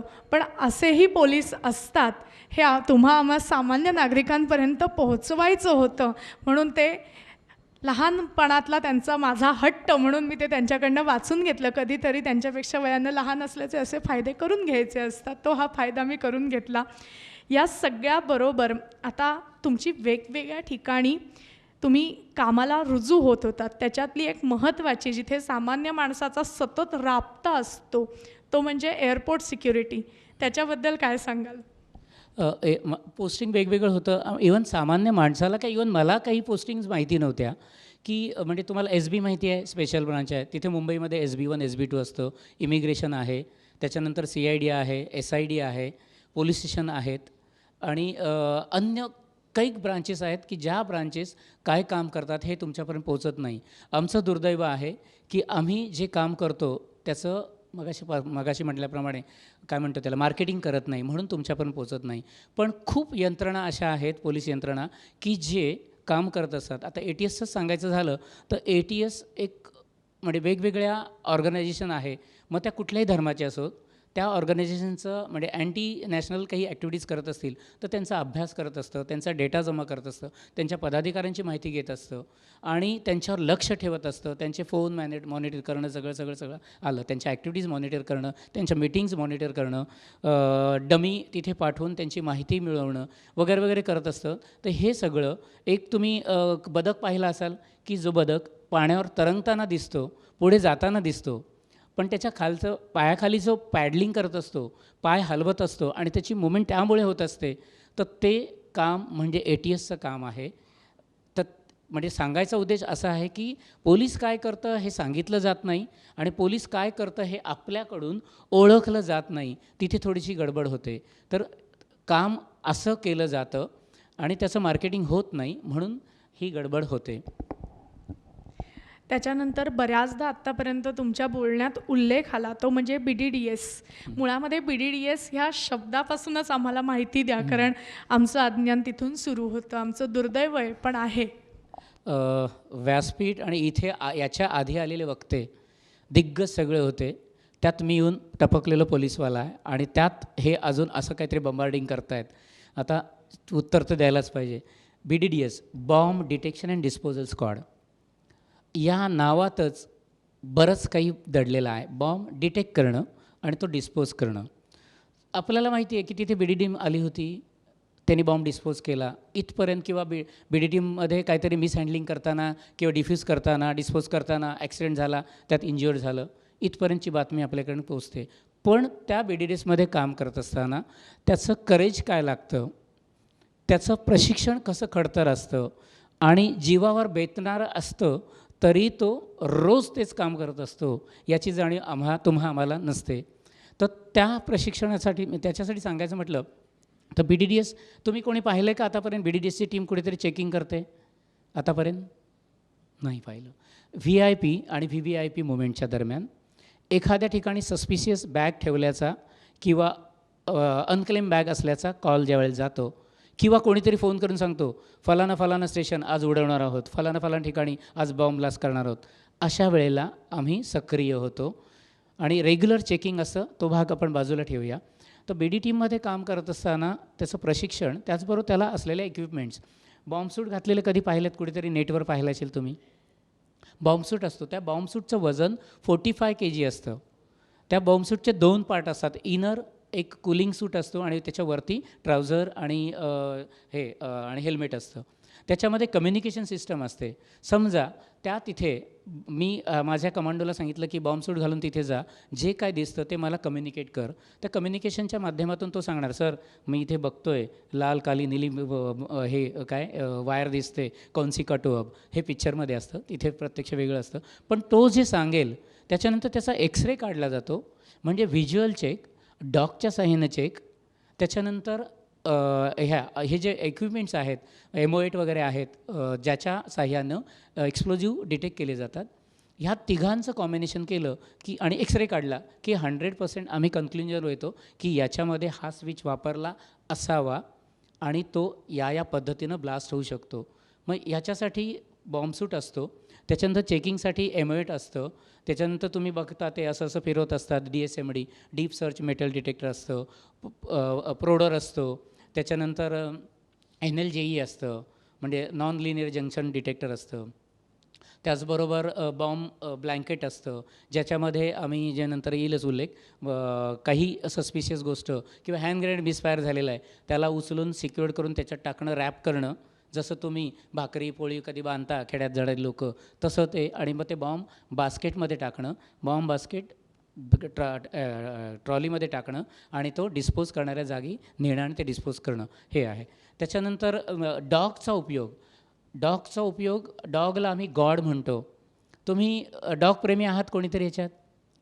गुड. सगळेच असतात, फक्त जे जास्त प्रेमी असतात ते डॉगला जवळ करतात आणि पाळतात. तर मी पण डॉग लवर एवढा नव्हतो, पण BDDSला गेल्यामुळे डॉगबरोबर एवढी अटॅचमेंट झाली की डॉगचं गॉड कधी झालं हे कळलंच नाही. कारण आमची भिस्त त्यांच्यावर होती. व्हिज्युअल चेक करून किती आकार आहे, त्याचं व्हॉल्यूम काय असेल, त्यात किती एक्सप्लोजिव्ह ठेवलं असेल याचा अंदाज फक्त करत होतो. पण डॉग हँडलर त्या डॉगला घेऊन तिथे जात होता.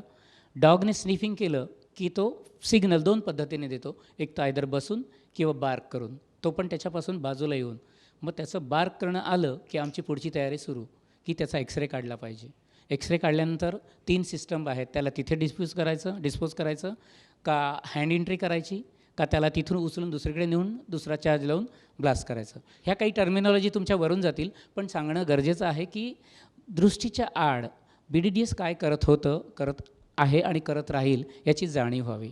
हे झालं म्हणजे त्या कॉलच्या संदर्भात. मग कुठलाही कॉल खरा आहे, कारण खरं असेल तर जीव जाऊ शकतो आणि खोटं असेल तर असे तसे आपण वाचणार होतं. मग त्या ज्या शिकवलेल्या पद्धती असतात त्या कशा त्याला अनुसरून आपण कशी कार्यपद्धती अवलंबतो ते ठरतं आणि त्याप्रमाणे ते आता ह्याच्यात मला नंतर येईल ना, परत BDDSचं आहे, मग त्याच्यात डिटेल सांगेन तुम्हाला.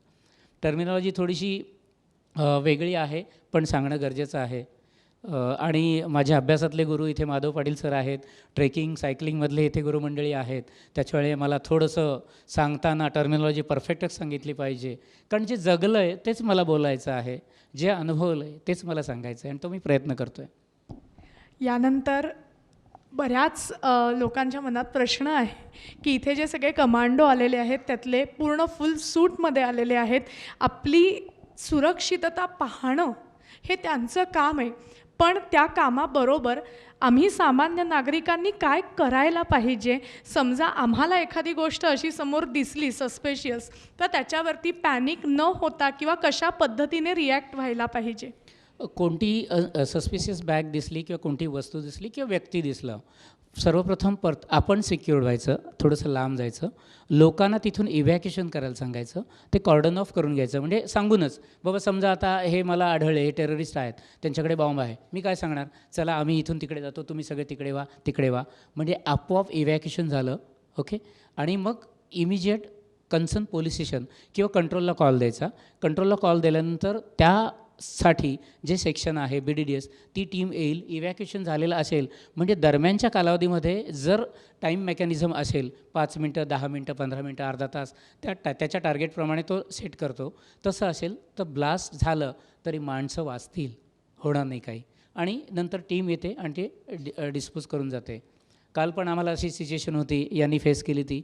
जो टेररिस्ट एक दुसरा होता, त्याच्या अंगावर त्यांनी म्हणजे तो ह्युमन बॉम्ब बनला होता, त्याच्या चेस्टवर सगळे बॉम्ब्स लावले होते आणि त्याला यांनी हेडशॉट मारून हे केलं. जर इकडे तिकडे लागते गोळी तर तो ब्लास्ट होत होता आणि आमच्या कॅज्युअल्टीज होत होत्या. म्हणजे हे असे अनुभव आम्हाला याच्यातसुद्धा येतात, तिथेसुद्धा आलेले आहेत आणि या पद्धतीने कालचा अनुभव कुठला होता? कालचा अनुभव कुठला होता? म्हणजे मला थोडक्यात ते असं आठवलं, कसं काय पाटील बरं आहे का, काल काय ऐकलं ते खरं आहे का? काल एक खूप छान पद्धतीने आम्हाला एक टास्क दिला गेला होता की QRT, क्विक रिस्पॉन्स टीम, ते ह्याच्यातून स्पीचमधून येणारच आहे. क्विक रिस्पॉन्स टीम याच्यासाठी बनवली की ठाणे शहर किंवा अन्य शहर, जे मी मगाशी म्हणालो 10 मेट्रोपॉलिटन शहर आणि डिस्ट्रिक्ट लेवलला आहे, तर दहशतवादी हल्ला झाला तर त्याला प्रत्युत्तर करणारी टीम ही आहे. हे जे कमांडो आहेत, जाबाज कमांडो, ते त्याच्यासाठी तयार झालेले आहेत, वेल ट्रेंड आहेत, वेल इक्विप आहेत. काही कमतरता आहे, त्या कमतरतेवर मात करून ते स्वतःच्या जीवावर उदार होऊन लढायला तयार आहेत. तर त्यांनी काल त्याची एक झलक दाखवली. मी मगाशी म्हणालो की 24 तास नोकरी केलेली, पुन्हा आम्हाला ह्याचा कॉल आला आणि यांनी आवाहन केलं. पोरं तयार आले या युनिफॉर्ममध्ये, म्हणजे 24 तास करून जस्ट आपले 6-7ला, 7:30-8ला घरी गेले असतील. पुन्हा 10:30-11ला यांनी फॉलिंग केलं. पोरं आली, टीम बनली, टीम तिकडे गेली. टास्क असं होतं की 2 टेररिस्ट बाईकवर घुसलेले आहेत.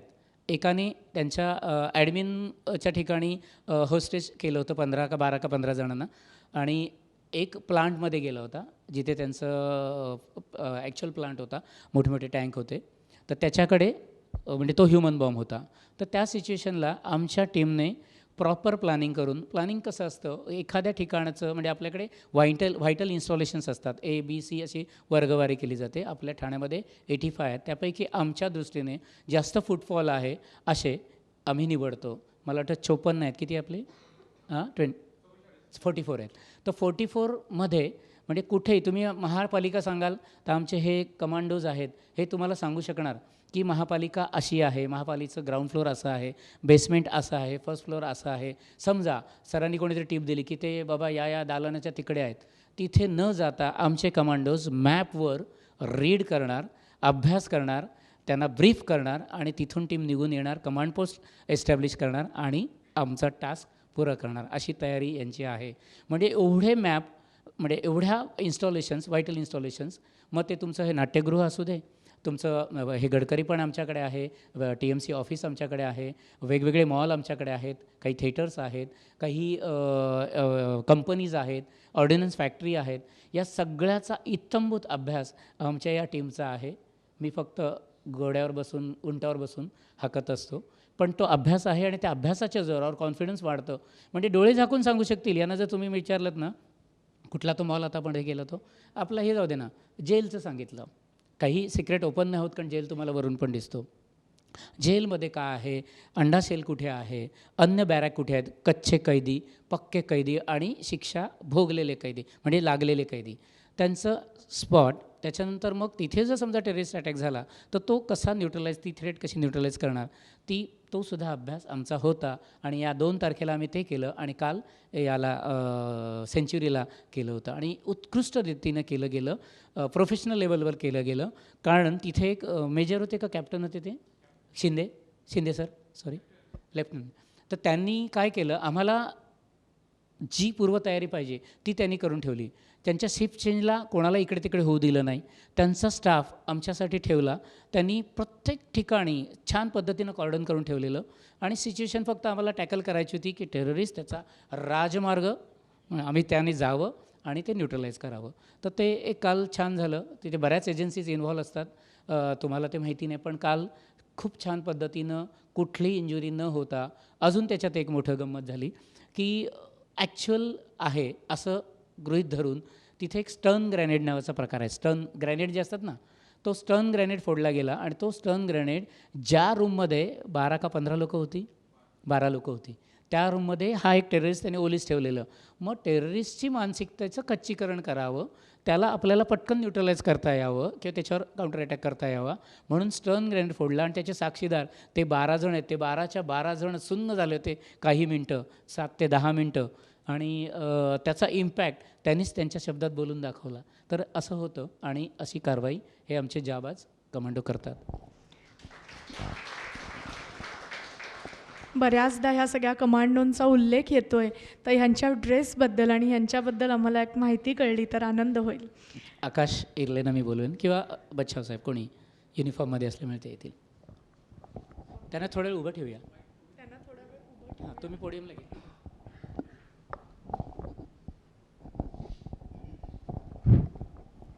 नमस्ते, मी PSI आकाश इर्ले. कोणाला? ओके, टीमवरती.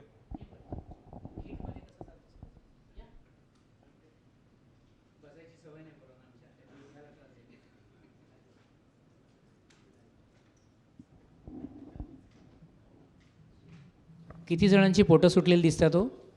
किती जणं ओव्हरवेट आहेत? म्हणजे एक्सेप्शनल केसेस असतात, डेडिकेशन असतं, पण आपलं तिकडे लक्ष नसतं. बोल. जो मी ड्रेस घातला आहे, त्यांनी जो ड्रेस घातला आहे ब्ल्यू कलरचा, तो आमचा ऑपरेशन ड्रेस आहे. म्हणजे नाईटच्या टाईमला आम्हाला ऑपरेशन करायचं आहे, तर आम्हाला अंधारात आम्हाला हाईड करायचं आहे स्वतःला. आम्ही त्यांना सरप्राईज मेंटेन करून थ्रेटला न्यूट्रलाइज करायचं आहे. त्यासाठी आमचा हा ड्रेस असा निवडला गेला आहे जो ब्ल्यू कलरचा आहे. तर यामध्ये आमचं काम पूर्ण हिटमध्ये चालतं. हिट म्हणजे हाऊस इंटरव्हेन्शन टीम, एक 6-6 जणांची टीम असते. तर कसं आहे की प्रत्येक स्पेशल फोर्सेसचं वेगळं आहे. आता तुम्ही बाहेरच्या देशांमध्ये गेला तर त्यांच्या हिट मोठ्या असतात, 12, 15, 8. पण आपलं जे अर्बन वॉरफेअर आहे, अर्बन टॅक्टिस आहे, तर ह्याच्यामध्ये आपल्या इथली कंडिशन पाहता आपल्या इथं 6 जणांची एक हिट बनवली गेली आहे. तर ह्या 6 जणांची एक टीम असते, त्याला आम्ही हिट म्हणतो, HIT, हाऊस इंटरव्हेन्शन टीम. तर याच्यामध्ये 6 जण असतात. जो सगळ्यात पहिला असतो तो असतो गाईड असतो, तो नेव्हिगेशनचं काम करतो. म्हणजे हिट मूव्ह होणार आहे तर तो पूर्ण ह्याला गाईड करतो. म्हणजे जायचं आपल्याला इंटरव्हेन्शनचा रूट हा आहे, आपल्याला या ठिकाणी तो लीड करतो टीमला, बरोबर त्या रूटनी ठरलेल्या रूटनी तो नेतो. त्याच्यानंतर त्याचा बडी असतो गाईड बडी, जो 2nd नंबरला असतो. त्यानंतर 3rd नंबरला असतो हिट कमांडर. ज्या 6 जणांची हिट आहे त्याचा जो कमांडर आहे, म्हणजे त्या पूर्ण हिटला जो कमांड देतोय, जो कमांडिंग ऑफिसर आहेत, त्यांच्याकडनं जी कमांड भेटली आहे, म्हणजे ते जे प्लॅन ठरलं आहे त्याला एक्झिक्यूट करायचं आहे, तर पूर्ण टीमला लीड करण्यासाठी तो हिट कमांडर असतो. तो 3 नंबरला असतो. तो मोस्टली ऑफिसर नसेल तर जो त्यामध्ये सिनियर कमांडो आहे तो त्या टीमला लीड करतो. त्याच्याबरोबर त्याच्या मागे असतो कम्युनिकेशन मॅन, जे कमांड पोस्ट जिथं आहे तिथनं कमांडिंग ऑफिसर आम्हाला कमांड देत असतात. तर त्याच्याकडं सेट असतो, WT असते, मग तो कम्युनिकेशनचं काम करत असतो. त्यानंतर असतो डिमोलेशन मॅन. तो डिमोलेशन मॅन काय, त्याच्याकडे चार्जेस असतात. आज आम्ही इकडे यायचं म्हणून आमचे काही इक्विपमेंट्स आणले नाही, आता आम्ही फार घाई गडबडीत आलो, तर आम्ही ते आमचं सामान घेऊन नाही आलो. तर प्रत्येकाकडं त्यांचं स्वतःचं पर्सनल जे रोल आहे त्यानुसार किट असतं. तर त्याच्याकडे चार्जेस वगैरे असतात. समजा आम्हाला या रूममध्ये यायचं आहे तर आम्ही ह्याला म्हणजे समजा की आम्हाला एक भिंत फोडायची आहे किंवा एखादा खिडकी फोडायची आहे, बंद आहे, आतनं बंद करून ठेवली आहे, तर तिथं तो काय करणार, डिमोलेशन मॅन, त्याला त्याचं ट्रेनिंग दिलेलं आहे, तो त्याला चार्जेस लावणार. त्या डोअर असेल किंवा विंडो असेल त्याचा टाईप ओळखून त्याला बरोबर चार्ज करणार आणि ते ब्लास्ट करणार आणि आत एंट्री करणार. त्याच्याबरोबर एकदम शेवटचा असतो 6वा, तो सपोर्ट फायररचं काम करतो. हिट मूव्ह होते पुढं, पण बॅक साईडला जर मागणंच जर आमच्यावरती अटॅक झाला तर त्यांना सगळ्यांना सपोर्ट करण्यासाठी तो सपोर्ट फायरर्स हवा असतो. त्याच्याकडे AK-47 हे वेपन असतं. पण आज आम्ही पूर्ण ही हिट घाईगडबडीत आल्यामुळं आम्ही आमचे ते सर्व इक्विपमेंट घेऊन नाही आलो. आणि हा जो मी घातला हा वर्किंग ड्रेस आहे आणि हा जो असतो तो ऑपरेशन ड्रेस, असे आम्ही 2 ड्रेसमध्ये काम करतो. हां, तर ह्याच्यावरती आमच्याकडे प्रत्येकाचं वेपन आहे. आता ह्या वेपनचं वजन एक 3.5-4 किलो आहे. ते MP आहे त्याचं 5.5 किलो आहे. प्रत्येकाकडं आर्म ॲम्युनिशन धरून ते पकडलं तर एक 5-6 किलो वजन होतं. त्यानंतर BP जॅकेट असतं प्रत्येकाकडे. ते BP जॅकेटचे वजन 5.5-6 किलो आहे. म्हणजे एक 10 समथिंग अराउंड 10-11 किलोचं वजन घालून आम्हाला ते मूव्ह करायचं असतं, मूव्हमेंट करायचं असतात. तर ते टॅक्टिकली फार अवघड असतं. पण आता ते एवढं यूज टू झालं, एवढं ट्रेनिंग घेतले, तर ते काही वाटत नाही. नथिंग येते गोष्ट.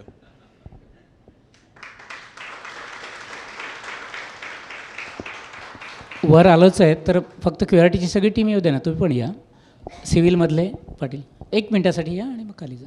हे माझे बडी आहेत. म्हणूनच बोलवलं त्यांना बडी. हे बडी आहेत माझे PSI तुषार बच्छाव. हे आमचे बडीज API मोसमकर सर, जे आमचे सचिन पाटील, हे आमचे ड्रायव्हर म्हणजे एकदम स्पेशली इथं आपल्याकडे दाखवायला काही नाही, तर प्रोजेक्टरवर तर त्यांची ड्रायव्हिंग दाखवली असती. गाडी 0 टन मारतात ते जागेवरती. ॲक्च्युली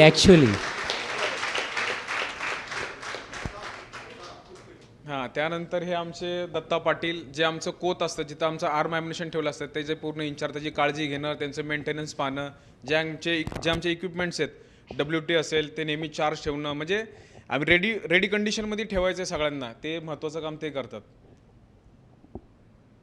बाकी सचिन पाटील जे आमचं डेलीचं वर्क आहे, म्हणजे आमचं काही असेल, मॉक ड्रिल असेल, फायरिंगला जायचं असेल किंवा फायरिंगवरनं आणखी आमच्या ज्या काही ॲक्टिव्हिटीज चालतात त्याचं सगळं पेपरवर्क आमचे सचिन पाटील करतात.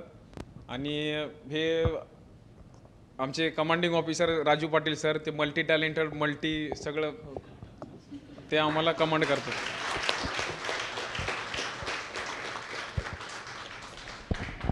थँक्यू सगळ्यांना.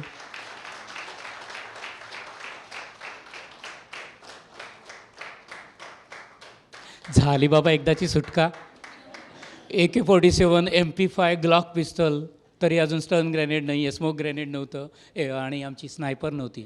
तुम्हाला खरंच माझं आव्हान आहे की ज्यांना लहान मुलांना दाखवायचं असेल, तुम्हाला स्वतःला उत्कंठ असेल तर आवर्जून या, कधीही या. 24 आवर्स आमचं दुकान उघडं असतं.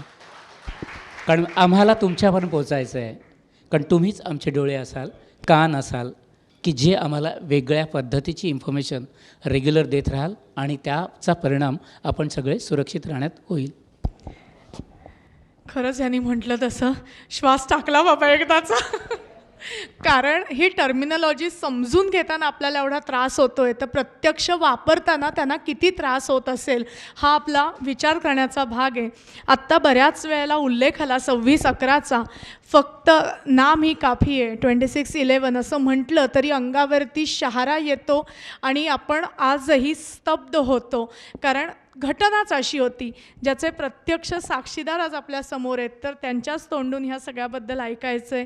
कारण खरंच ती एक भयावह परिस्थिती मुंबईकरांनी आणि संपूर्ण भारतानेच अनुभवली.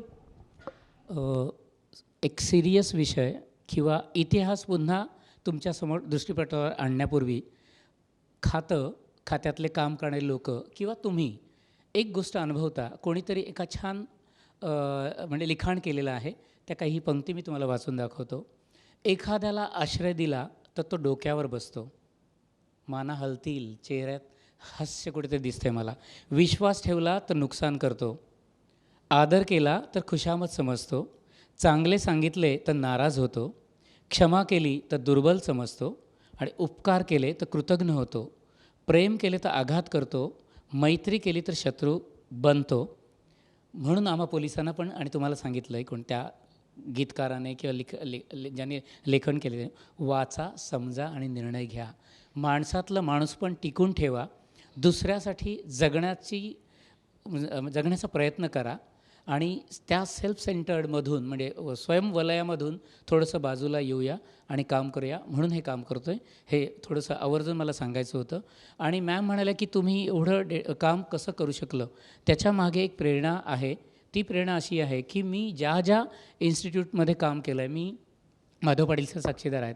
मी फार्मास्युटिकलमध्ये काम केलं आहे, पेट्रोकेमिकलमध्ये काम केलं आहे, एअर इंडियाला काम केलं आहे, आपली LICला काम केलं आहे. ते ह्या सगळ्या ठिकाणी काम केलं, तिथेच आपलं डेडिकेशन म्हणजे करून आलेलो आहे. मग पोलीस खात्यात आलो. वर्दी चढल्यानंतर मला खूप वाटायला लागलं की आपल्याला हे जमत नाही, म्हणून यांच्या सांगण्याने रिटेन्शन ऑफ लीन बेसवर मी BPCLला रिझाईन केलं होतं की 6 महिन्यात किंवा 1 वर्षात मी इथे नाही रमलो तर मला परत घ्या. पण माझे मोठे बंधू सुहास पाटील त्यांनी सांगितलं, तू एवढ्या कष्टा खाल्ल्यास, मेहनत घेतलीस आणि नोकऱ्या सोडल्यास, तर आता तू ते करून दाखव. कारण इथे जो सोशल डायस आहे तो तुला कुठल्याही सेवेत मिळणार नाही. आणि म्हणूनच हा वसा स्वीकारला होता. तर त्यातले काही पंक्ती तुम्हाला वाचेन आणि मग मी त्या सिरियस आणि सस्पेन्सकडे वळेन. संस्था ही कोणाची असो, सरकारी, सहकारी व खाजगी व धर्मार्थ, संस्थेत ठराविक तास काम करावे हा झाला कायदा. संस्थेत ठराविक तास काम करावे हा झाला कायदा. पण कामात स्वतःला झोकून देणं ही झाली नैतिकता. कामात स्वतःला झोकून देणं ही झाली नैतिकता. मी पगार घेतो म्हणून काम करतो हा झाला व्यवहार. मी पगार घेतो म्हणून काम करतो हा झाला व्यवहार. संस्थेच्या म्हणजे जेवढ्या जेवढ्या संस्थेत मी काम केलं तिथे मी हीच स्ट्रॅटेजी वापरली. संस्थेच्या अस्तित्वाची, सुरक्षिततेची, प्रतिष्ठेची योग्य काळजी घेण्याचे कार्य मला पार पाडायचे आहे ही झाली आपुलकी. संस्थेची प्रगती आहे तोवर माझे अस्तित्व कायम आहे. संस्थेची प्रगती आहे तोवर माझं अस्तित्व कायम आहे, माझी प्रतिष्ठा आहे. म्हणून संस्थेला हानिकारक ठरेल अशी कृती मी कधीही करणार नाही, जे मी आतापर्यंत करत आलो आहे आणि माझे काही शिष्यमंडळी पण करते आणि करत राहील. स्वतःला कामात वाहून घेईन ही प्रत्येकाची भावना असली पाहिजे. यातच संस्थेचा विकास आणि स्वतःचा उद्धार आहे. तो करण्याचा आम्ही प्रयत्न करतो आहे. आता आपण वळूया 26/11चा दिवस 2008. मला थोडंसं भरून येण्याची शक्यता नाकारता येत नाही. पाणी फक्त ओपन ठेवूया आपण, कारण थत बंदुकीचा आवाज, धूम धडाधूम हँड ग्रेनेडचा आवाज, होणाऱ्या ब्लास्टचा आवाज आणि लोकांचा आक्रोश. ब्लड स्ट्रेनमधून चालत असताना घसरलेले पाय, मदतीसाठी आवाज देणारे लोक, हे सगळं आठवेल मला. असं पॉज घेतो थोडासा.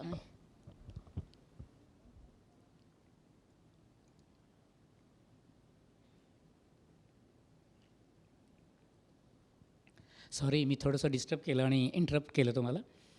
26/11ला BDDSलाच होतो मी. माझी नाईट शिफ्ट होती. त्याच्या मागची स्टोरी पहिल्यांदा सांगतो आणि मग आमचा रोल सांगतो. असंख्य टेररिस्ट पाकिस्तानमध्ये शिकवले गेले, ट्रेन केले गेले केवळ भारतात मुंबईवर हल्ला करण्यासाठी. त्यापैकी 10 टेररिस्टची निवड झाली. 10 टेररिस्टना हँडल करणारे त्यांचे हँडलर्स पूर्ण तयारीनिशी बोटीत बसले. ती बोट भारताच्या दिशेने निघाली.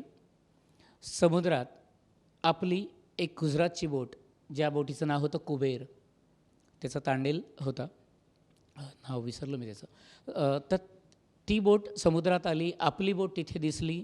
त्यांनी हँडलर्स नव्हते त्याच्यात, फक्त हे होते आणि त्यांना ट्रेन केलं होतं असं की तुम्हाला GPS आहे, त्यांच्याकडे सॅटेलाईट फोन आहे, AK-47 आहेत आणि डझनानी किलोनी त्यांच्याकडे आर्म्स अँड ॲम्युनिशन होतं, पिस्तल्स होत्या, त्याच्यानंतर एक्स्ट्रा मॅगझिन्स होते, कारण प्रत्यक्ष डोळ्यांनी बघितलं होतं. ते सगळे घेऊन आले. मग त्या आपल्या या कुबेर नावाच्या बोटीवर त्यांना लोड केलं. त्याने विरोध केला पण त्यांना एकेला म्हणजे हे केलं, पॉईंट आऊट केलं, त्याच्यामुळे त्यांनी हे केलं. मग त्यातले काही खलाशी होते, त्यांना ठराविक मार्गक्रमण केल्यावर मारून टाकलं. एकाला ठेवलं होतं. बंबई जस्ट नजदीक आएगी तो हमें बताना म्हणजे सिर्फ बताना, कारण त्यांच्याकडे GPS होतं, सॅटेलाईट फोन होते आणि त्यांचा अभ्यास तेवढा होता, कारण डेडिकेशन तेवढं होतं की मरायचं आहे, मारून मरायचं आहे आणि त्याला पॅरा व्हायचं आहे, अशी त्यांची जी बेसिक कन्सेप्ट होती. त्यासाठी ते निघाले. मग मुंबईजवळ आले. त्या बोटीत त्यांनी हे एक वेपन्स घेतलेले प्लस एक स्पीड बोट आणली होती, जी रबर बोट होती, जी तिथे येऊन मग ते हवा भरून हे करणार होते. मुंबईजवळ आल्यानंतर बधवार पार्कच्या काही अंतरावर त्या तांडेलच्या बाबत एक कम्युनिकेशन आहे की ईद का बकरा क्या करू. मग त्यांना सांगितलं गेलं की उसको काटो. मग तो शेवटचा त्याचा जो होता चालवणारा नावाडी किंवा काय म्हणतो त्याला आपण, खलाशी, मेन खलाशी, त्याला मारलं गेलं. ती बोट तिथे सोडली गेली. ती जी त्यांनी ह्याची बोट आणली होती रबराची, त्याच्यात हवा भरली गेली आणि हे 10 लोक म्हणजे terrorist, train terrorist, Kasab, Ismail आणि ते बाकीचे सगळे 10च्या 10 त्या गाडी ह्याच्यात बसले बोटीत आणि ती बोट सगळ्या आर्म्स अँड ॲम्युनिशन आणि 10 बॉम्ब त्यांच्याकडे होते. त्या बॉम्बसह आपल्या बधवार पार्ककडे आले. बधवार पार्कच्या इथे आल्यानंतर तिथे एक लँडिंग पॉईंट आहे. काही जणांनी पाहिलं असेल की रेल्वेच्या क्वार्टर्स आहेत, त्याच्यासमोर एक कोळ्यांचं हे आहे, म्हणजे जिथे काय म्हणतो त्याला, सतत मच्छीमारी बोटी येतात, म्हणजे लँडिंग पॉईंट म्हणतात त्याला. आणि तिथे एक मचवा किंवा जुनं हे आहे, गलबत त्याला म्हणतात त्यांच्या भाषेत. तर तिथे चहाची सोय, भजीची सोय वगैरे असते. तर तिथे ते आले. त्याच्यानंतर त्यांना टोकलं गेलं असं ऐकलं गेलं, पण वेपन्स पाहून त्याची वाच्यता झाली नसावी असं वाटतं. मग हे 10 टेररिस्ट त्याच्यातून उतरले आणि ठरल्याप्रमाणे 2 गेले CST स्टेशनला, कसाब आणि इस्माईल. 4 जण गेले ट्रायडंटकडे, आपल्या ताजकडे. त्याच्यानंतर 2 ट्रायडंटकडे आणि 2 नरिमन हाऊसकडे. अशी 10 जणांची टोटल लागते, कारण मेले 9 आणि आपण फाशी चढवला तो 10वा, असं ही टोटल. मग बॉम्बची पण टोटल आम्ही अशीच लावली. हे स्टॅटिस्टिकल ॲनालिसिस हे नंतर केलं गेलं.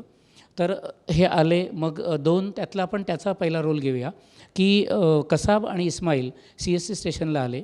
ज्या टॅक्सीतून आले त्या टॅक्सीत त्यांनी 2 बॉम्ब आणले होते. प्रत्येकाचं एक बॉम्ब प्लान करण्याची जबाबदारी होती प्रत्येकावर, आणि हँड ग्रेनेड तर अगणित दिले होते त्यांच्याकडे असे. आणि ते सॅक कॅरी करत होते, जसे आपण माउंटेनर सॅक कॅरी करतो, तुम्ही पाहिलं असेल व्हिडिओ पण, तशी मोठी हॅवर सॅक होती. त्या हॅवर सॅकमध्ये ॲम्युनिशन होतं, शस्त्र होती आणि बॉम्ब होतं, ॲसेंबल केलेलं बॉम्ब होता. फक्त त्यांना बॅटरी लावायची होती आणि ते प्लांट करायचे होते. यांनी ती जी टॅक्सी आहे CST स्टेशनच्या इथे सोडली. त्या टॅक्सीत एक कोणतरी नवीन पॅसेंजर बसला, त्यांनी बॉम्ब सोडला आणि ती टॅक्सी गेली होती पार्ल्याच्या इथे हनुमान रोडच्या समोरच्या बाजूला हायवेला. एक टॅक्सी ब्लास्ट झाली होती आणि त्याच्यातून म्हणजे ते पॅसेंजर आणि तो टॅक्सी चालक मिळाला. तर तो एक बॉम्ब, आणि याने एक बॉम्ब तिथे CSTला फोडला होता.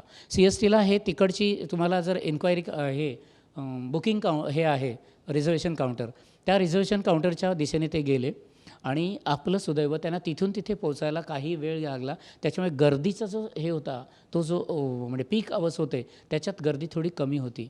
त्यांनी तिथून मग फायर्स ओपन केला आणि फायर ओपन करत मारत लोकांना आले. तुम्ही पाहिले असतील व्हिडिओ. आणि अजून एक सांगायचं असं की तिथे CSTला GRPचं एक पोलीस स्टेशन आहे.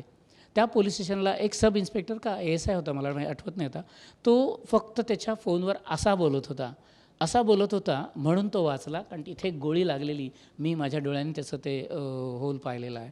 तर ते फायर करत आले. मग नंतर 4 number platform, 3 number platform, 2 number platform, 1 number platform येऊन मग काही जणांचं सांगणं आहे की एका मोटरमॅनला त्यांनी बाहेर काढलं, तिथे त्याने ॲम्युनिशन भरलं आणि पुन्हा तिकडे निघाले. त्याच्यानंतर जो मध्ये पूल पडला होता बघा, हिमालय ब्रिज काहीतरी, जो तिकडे ह्याला जातो, म्हणजे टाइम्स ऑफ इंडियाचे उतरतो आणि तिथून इकडे लेफ्टला गेलात की तुम्हाला रंगभवन आहे आणि सरळ गेलात का आमचं तिथे SB1 SB2चं ऑफिस आहे, कामा हॉस्पिटल आहे आणि पुढे GT हॉस्पिटल आहे. तो झाला तिथला टोपोग्राफिकल हे. ह्या मंडळीने तिथे दोघे, एक ब्रिजवरून गेला किंवा खालून गेला आणि त्यांनी टाइम्स ऑफ इंडियाच्या इथे गेल्यानंतर ह्याचं गेट आलं कामा हॉस्पिटल. तर कामा हॉस्पिटलमध्ये गेल्यानंतर तिथे त्यांनी फायर ओपन केला होता.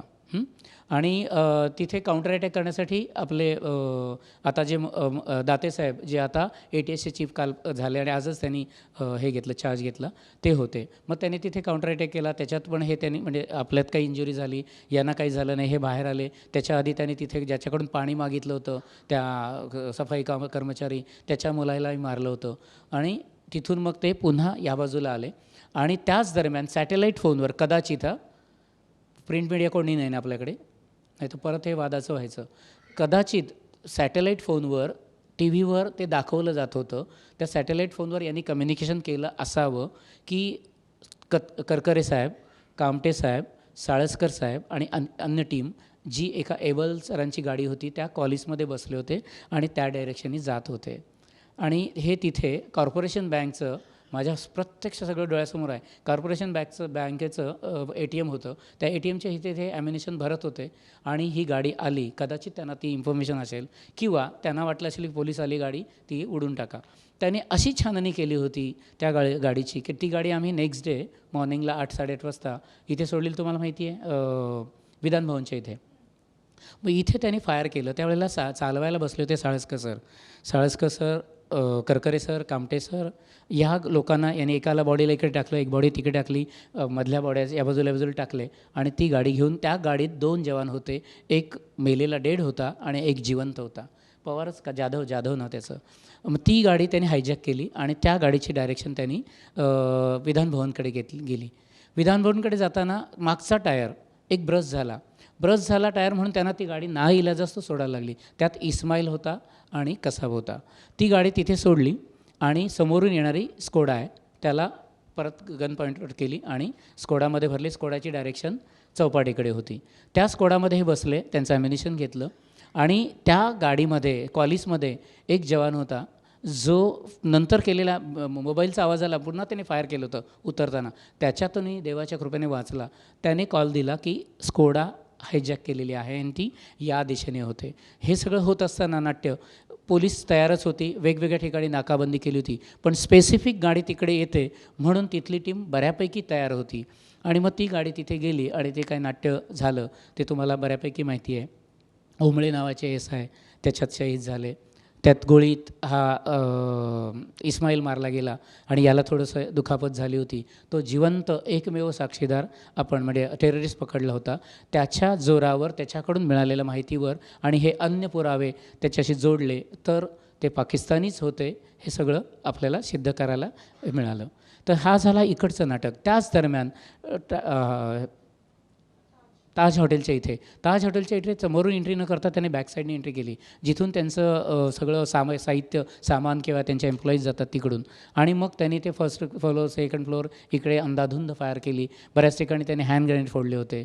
त्यावेळेला तिथे आम्ही समोरच होतो आणि आम्हाला इमिजिएट कॉल आला की ह्याला मला वाटतं 9:30 ट्रायडंट हॉटेलच्या इथे एक सस्पिशियस बॅग आहे. त्यासाठी कॉलसाठी आम्ही तिथे गेलो आणि शॉर्टेस्ट रूट घ्यायचा असतो तो शॉर्टेस्ट रूट घेतला. तिथे गेलो तर आम्ही समोरच्या बाजूने घुसत होतो. तिथला सिक्युरिटीवाला पळत पळाला, सर यहाँ नहीं वहाँ आहे आगेवाले सी साईड के ओर. मग सी साईडच्या साईडला आम्ही जात होतो. तिथे पुन्हा सिक्युरिटीवाला आला. देवाचं इंट्युजन पहिलं काम केलं आम्ही. जाताच विसल मारून तिथून इव्हॅक्युएट करायला लावलं. कारण तिकडे थरथर धद होतं आहे, हँड ग्रेनेड फुटत आहेत आणि जी आधीची रुमर होती की गँगवॉर आहे त्याचा बदल झाला होता आणि हे टेररिस्ट अटॅक आहे इथपर्यंत निर्णयावर आलो होतो. ते करत असताना आम्ही गाडी नेली. ते एकाने दाखवलं की ती बॅग आपली सॅक असते छोटी, लहान मुलं घेतात तेवढी, साधारण त्याच्यात 15 किलो असेल असं आम्ही गृहीत धरलं होतं. ती सॅक आम्ही लांबूनच पाहिली आणि गाडी त्यावेळेला मी दुर्दैवानं नाही म्हणणार, सुदैवानं मी बॅच ऑफिसर होतो, मेन टेक्निशियन होतो. माझ्याबरोबर 2 सब इन्स्पेक्टर शेडगे, सावंत, बाबू महाडिक, पवार, डॉग हँडलर बापू नवार, डॉग आमच्याबरोबर होता, मला अजूनही आठवतं आहे, प्रिन्स ब्लॅक कलरचा. मग आम्ही तिथून ते पाहत पुढे गेलो आणि कमांड पोस्ट जशी आम्ही QRTवाले एस्टॅब्लिश करतो तशी कमांड पोस्ट तिथून आम्ही 60 ते 65 फूट अंतरावर केली. पण पुन्हा येऊन व्हिज्युअल चेक केलं लांबून, तेव्हा वाटलं की कमांड पोस्ट फार जवळ आहे, की 10-1 किलो असेल तर त्याच्यातून ब्लास्ट झाला तर त्याच्या स्प्लिंटर्सचा मारा, ब्लास्ट प्रेशर हे आम्हाला हानी पोचवेल, आमचा जीव घेईल आणि इतरांचा पण घेईल ह्याची खात्री झाली. आणि मग पुन्हा आम्ही कमांड पोस्ट पुढे शिफ्ट केली आणि बाकीची तयारी केली. पुन्हा देवाचा धावा केला. ते आम्ही हे ईश्वरावाले आहोत, डोळे बंद केले आणि क्षणभर विचार केला की काय होईल.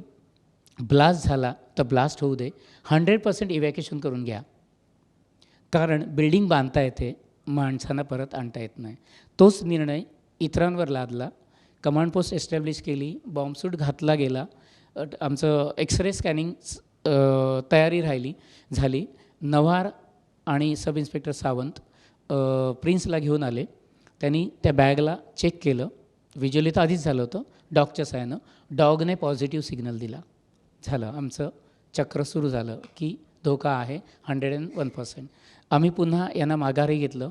येत असताना यांनी काय केलं, एक बॅलिस्टिक शील्ड नावाचा प्रकार असतो जो स्प्लिंटर्सचा मारा झेलू शकतो काही अंशी, काही अंतरावर आहे.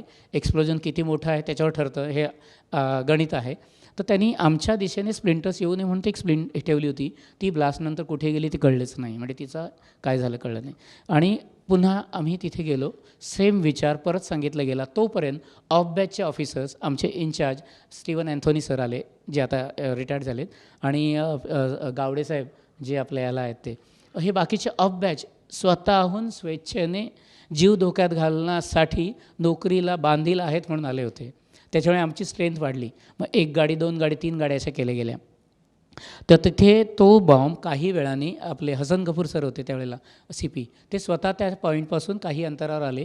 मला वाटलं गडबड आहे. मी गावडे साहेबांना सांगितलं, सर प्लीज सरांना अजून लांब घ्या कारण आपण स्प्लिंटर्सच्या माऱ्यात आहोत. मग त्यांनी त्यांच्या खांद्यावर हात टाकलं आणि त्यांना घेऊन गेलं. बिचारे आता नाही आहेत, पण त्यांनी खूप छान योगदान दिलं होतं आमच्यासाठी आणि BDDसाठी. त्यांना लांब नेलं आणि काही क्षणात धमकन असा ब्लास्ट झाला. 8 किलो अर्डिक्सचा ब्लास्ट. काही कळत नव्हतं. म्हणजे आपण जे ॲटम बॉम्बचा आवाज ऐकतो त्याने आपण अचानक झालेल्याने कसं होतं घाबरतो, तसं जर तिथे त्याच्या 100 पट जर आवाज आला असेल, आम्ही तयार होतो. पण सामान्य लोकं जी बाजूला आम्ही इव्हॅक्युएट केलेली ती तयार नव्हती. आणि जसं सांगितलं होतं की काचा तुटतील, गाडीला लागतील, झाडाला लागतील स्प्लिंटर्स, आणि स्प्लिंटर्सचा मारा समुद्राच्या बाजूला जाईल. आणि तसंच्या तसं चित्र जे ब्लास्ट झाला त्याच्यानंतर आम्हाला पाहायला मिळालं. एकाही माणसाला त्या मोठ्या ब्लास्टमध्ये इंजुरी होऊ दिली नाही, देवाची कृपा. म्हणून मगाशी रिपीट केलं, प्रेझेन्स ऑफ माइंड, घेतलेलं प्रशिक्षण, असलेला अनुभव, तुमच्यासारख्यांकडून मिळालेली ऊर्जा आणि आशीर्वाद, या सगळ्या गोष्टी एकत्रित केल्या म्हणून निर्णय घेतला, थांबू, पाहू, आणि तसंच झालं.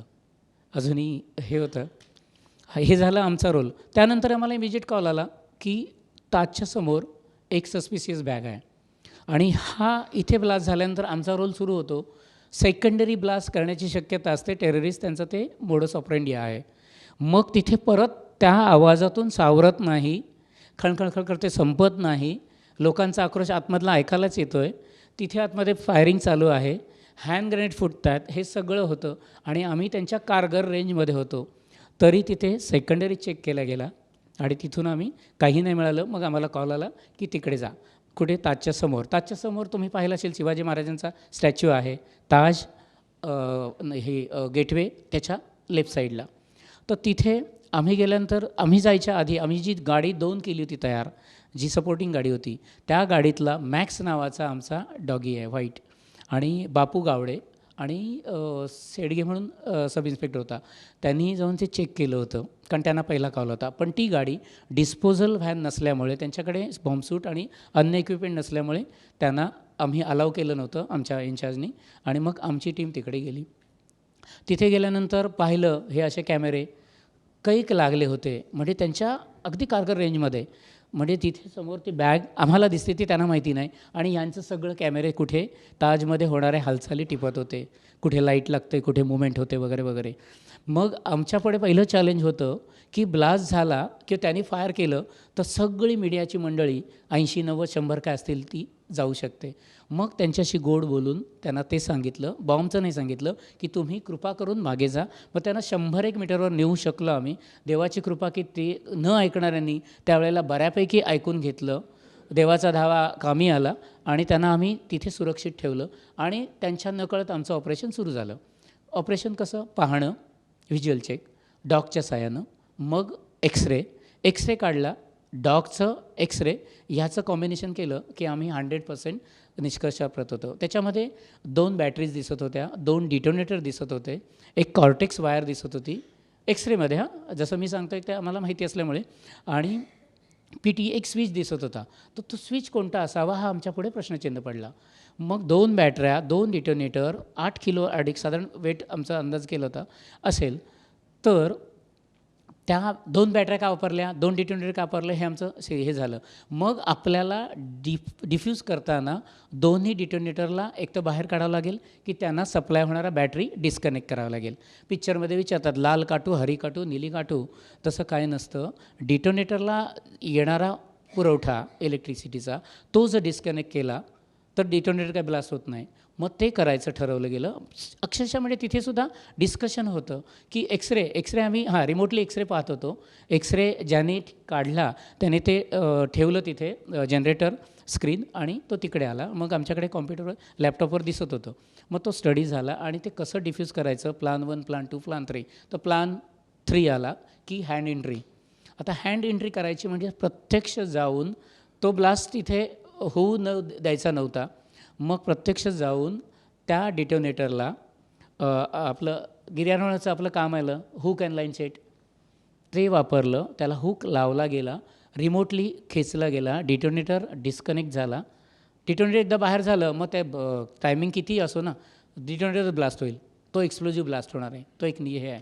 तर ते झालं आणि मग त्याची बनावट एक कंडक्टरची हे असायची बघा तिकिटांची पेटी, त्याच्यापेक्षा थोडी त्याची डबल किंवा ट्रिपल आकाराची त्यांनी पेटी बनवलेली पत्र्याची. त्याच्यामध्ये 8 किलो RDX, त्याच्यात बॉल बेरिंगचे बॉल, कॉर्टेक्स, 2 बॅटरीज, 2 डिटोनेटर आणि PTD स्विच. PTD स्विच म्हणजे प्रोग्रामेबल टाईम डिले स्विच, ज्याच्या म्हणजे प्रोबॅबिलिटी अशी असते की 5 प्रकारच्या वायर असतात, 1 2 3 4 किंवा ABCD, A to B किंवा A to C किंवा A to D, अशा 16 प्रकारे टायमिंग देऊ शकतात. तर ते टायमिंग म्हणजे एक 8.5 मिनटापासून ते 194 दिवसापर्यंत ते होऊ शकत होतं. आता 194 दिवस होऊ शकत नाही कारण तोपर्यंत बॅटरी टिकत नाही. मग त्यांनी लावलेलं असेल साधारण 1.5 तासाचं, पाऊण तासाचं, जे काय असेल ते.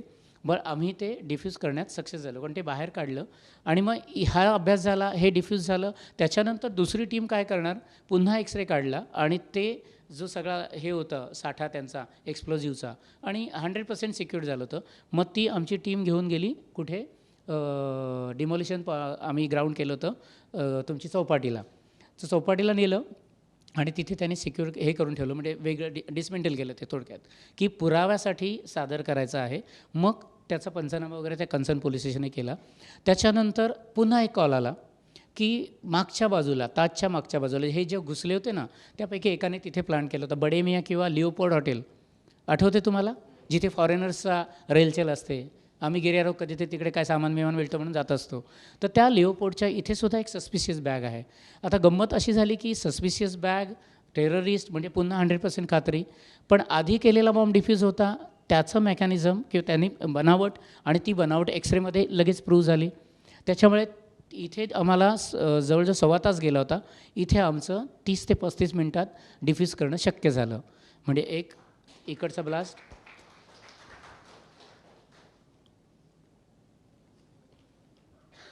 तिसरा बॉम्ब कसाब आणि इस्माईलने CST स्टेशनला एक बॅग सोडली होती. त्या बॅगेमध्ये ती सस्पिशियस बॅग म्हणून जमा झाली, अनक्लेम बॅग म्हणून जमा झाली होती CST रेल्वे स्टेशनच्या त्यांचं फर्स्ट फ्लोअरला काहीतरी गोडाऊन आहे तिथे. मग ती क्लेमंट आले, बॅगा गेल्या, एक बॅग राहिली. मग एक बॅग राहिली, प्रश्नचिन्ह पुन्हा झाला. मग कोणाला बोलवणार, BD देसला बोलवलं. तर आमची दुसरी टीम. आणि ते एक सांगायचं राहिलं की 26ला मी नाईटला गेलो, 27, 28, 29ला सकाळी, तिसऱ्या दिवशी सकाळी माझी टीम गेली. म्हणजे जी बॅच ड्युटीवर आली होती ती सगळी तिसऱ्या दिवसानीच घरी गेली होती. दरम्यान आमचे हेच रोल चालू होते. आणि मग हा जो CSTचा बॉम्ब होता तो डिसमेंटल करायला किंवा डिफ्यूज करायला किंवा न्यूट्रलाइज करायला वेळ लागला नाही, कारण एक्सरे काढल्या कळलं की तोच मेकॅनिझम आहे. आणि सुदैव आपलं किंवा त्या रेल्वेवाल्यांचं की ती इकडे तिकडे मिसहँडल झाली, त्यावेळेला त्याची बॅटरी डिस्कनेक्ट झाली होती, म्हणून तो टायमिंग जुळला गेला नाही, कनेक्शन झालं नाही आणि तो ट्रिगर मेकॅनिझम किंवा तो ब्लास्ट झाला नव्हता. मग ते अशा 3 बॉम्ब डिफ्यूज केले गेले. मग जसे आपण आंबे गोळा करतो, खेड्यात गेलेलं आठवत असेल तुम्हाला, 1 2 3 घेतले, तसे आमच्या टीमने, त्यात मी पण होतो, जवळजवळ 24 का 28 हँड ग्रेनेड जे मिसफायर झाले होते ते आमच्या टीमने ताजच्या बाहेर, ट्रायडनच्या बाहेर, ट्रायडनच्या इथे किंवा नरिमन हाऊस, CST स्टेशन, कामा हॉस्पिटलला तर 6व्या माळ्यावर. तिथली एक गंमत अशी आहे, 6व्या माळ्यावर एक हँड ग्रेनेड होता आणि खाली ग्राउंडला आणि 1ल्या माळ्यावर. तर ते हँड ग्रेनेड आणायचे खाली, मग प्लॅनिंग की उचलायचा, देवाने बळ दिलं होतं, प्रत्येकाकडे बॉम्बसूट नव्हता, असेच उचललं, ब्लँकेटमध्ये टाकलं, रॅप म्हणजे त्याला रॅप केलं, तो बास्केटमध्ये टाकला आणि लिफ्टमध्ये ठेवला. मला अजूनही चित्र आठवतं आहे. आणि लिफ्ट खाली बटन दाबलं, त्याच्यातून जाणं योग्य नव्हतं आणि मग खाली सांगितलं की तुम्ही ते रिसीव्ह करा, त्याच्यात दुसरे हँड ग्रेनेड टाका. मग ते हँड ग्रेनेड जमा केले, चौपाट्याला नेले आणि त्याला सेफ चार्ज लावून ब्लास्ट केले होते. हे सगळं असं नाट्य. आणि त्यानंतर 3 दिवसानंतर पुन्हा आमच्या ड्युटीज सुरू झाल्या. 3 दिवस तेच कपडे, वडापाव. मला आठवतं आहे आमचा मुक्काम पोस्ट कुठे असायचं तर गेटवेकडे पाठ करून आमची गाडी. आणि जे तुम्ही शेवटचं चित्र पाहिलं होतं की शेवटचा टेररिस्ट जेव्हा मारला गेला आणि तो खाली पडला, आठवते तुम्हाला? तो जो असा कोनिकल हे जरासं आहे तिथून, मग त्याचा प्रत्यक्ष साक्षीदार मी होतो. त्यावेळेला साधारण 11:15च्या दरम्यान तिथे लाईट फ्लॅश होत होती. लाईट फ्लॅश कशाची होत होती हे अंदाज आपण करत होतो, कारण माहिती नव्हतं. कारण न्यूट्रलाइज करायला तिकडे आपले मार्कोस नंतर NSG आली होती. NSG करत होती, त्याला इकडे आणत त्यांनी तिथे आणलं आणि 1:20 18 मिनिटांनी मला वाटतं तो मारला गेला शेवटचा टेररिस्ट आणि तो खाली पडला. त्याच्यानंतर सकाळी त्यांनी जाहीर केलं की सॅनिटायझेशन पूर्ण झालेलं आहे. त्याच्या आधी ट्रायडंटला 2 टेररिस्ट मारले गेले होते, त्यांचा पंचनामा करायचा होता. म्हणून मेल्यानंतरसुद्धा बॉडीखाली ते हँड ग्रेनेड ठेवू शकतात पिन काढून. मग लोकल पोलीस स्टेशनकडे नॉलेज नसतं किंवा त्यांना अनुभव नाही किंवा ते त्याचं काम नाही आहे. मग ते सुद्धा न्यूट्रलाइज करायचं काम आमच्याकडे होतं. मग त्याला बाकायदा रस्सी बांधून त्याला हे केलं गेलं, पलटी मारलं गेलं. आणि सुदैवानं तिथे हँड ग्रेनेड नव्हता. तर त्यांचे त्यावेळचे दोघांचे फोटो तिथे, कमांडो जे होते, राजस्थानचा एक होता आणि एक आपल्या जळगावचा होता, त्यांचे कमांडोचे फोटो. आणि माझं ट्रेकिंगमुळे कॅमेरा सोबत असायचा.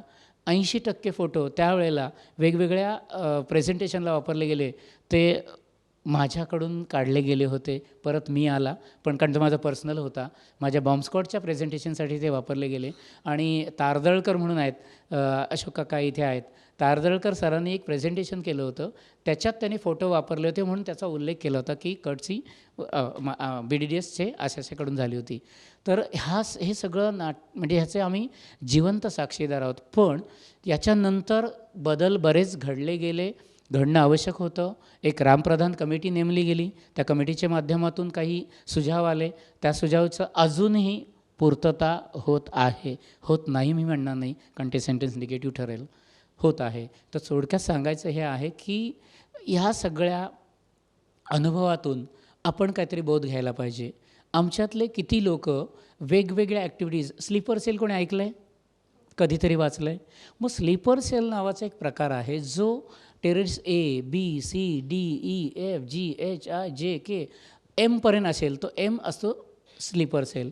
एमला माहिती नसतं मग त्याच्या आधी कोण आहे, त्याला पुढच्याला माहिती.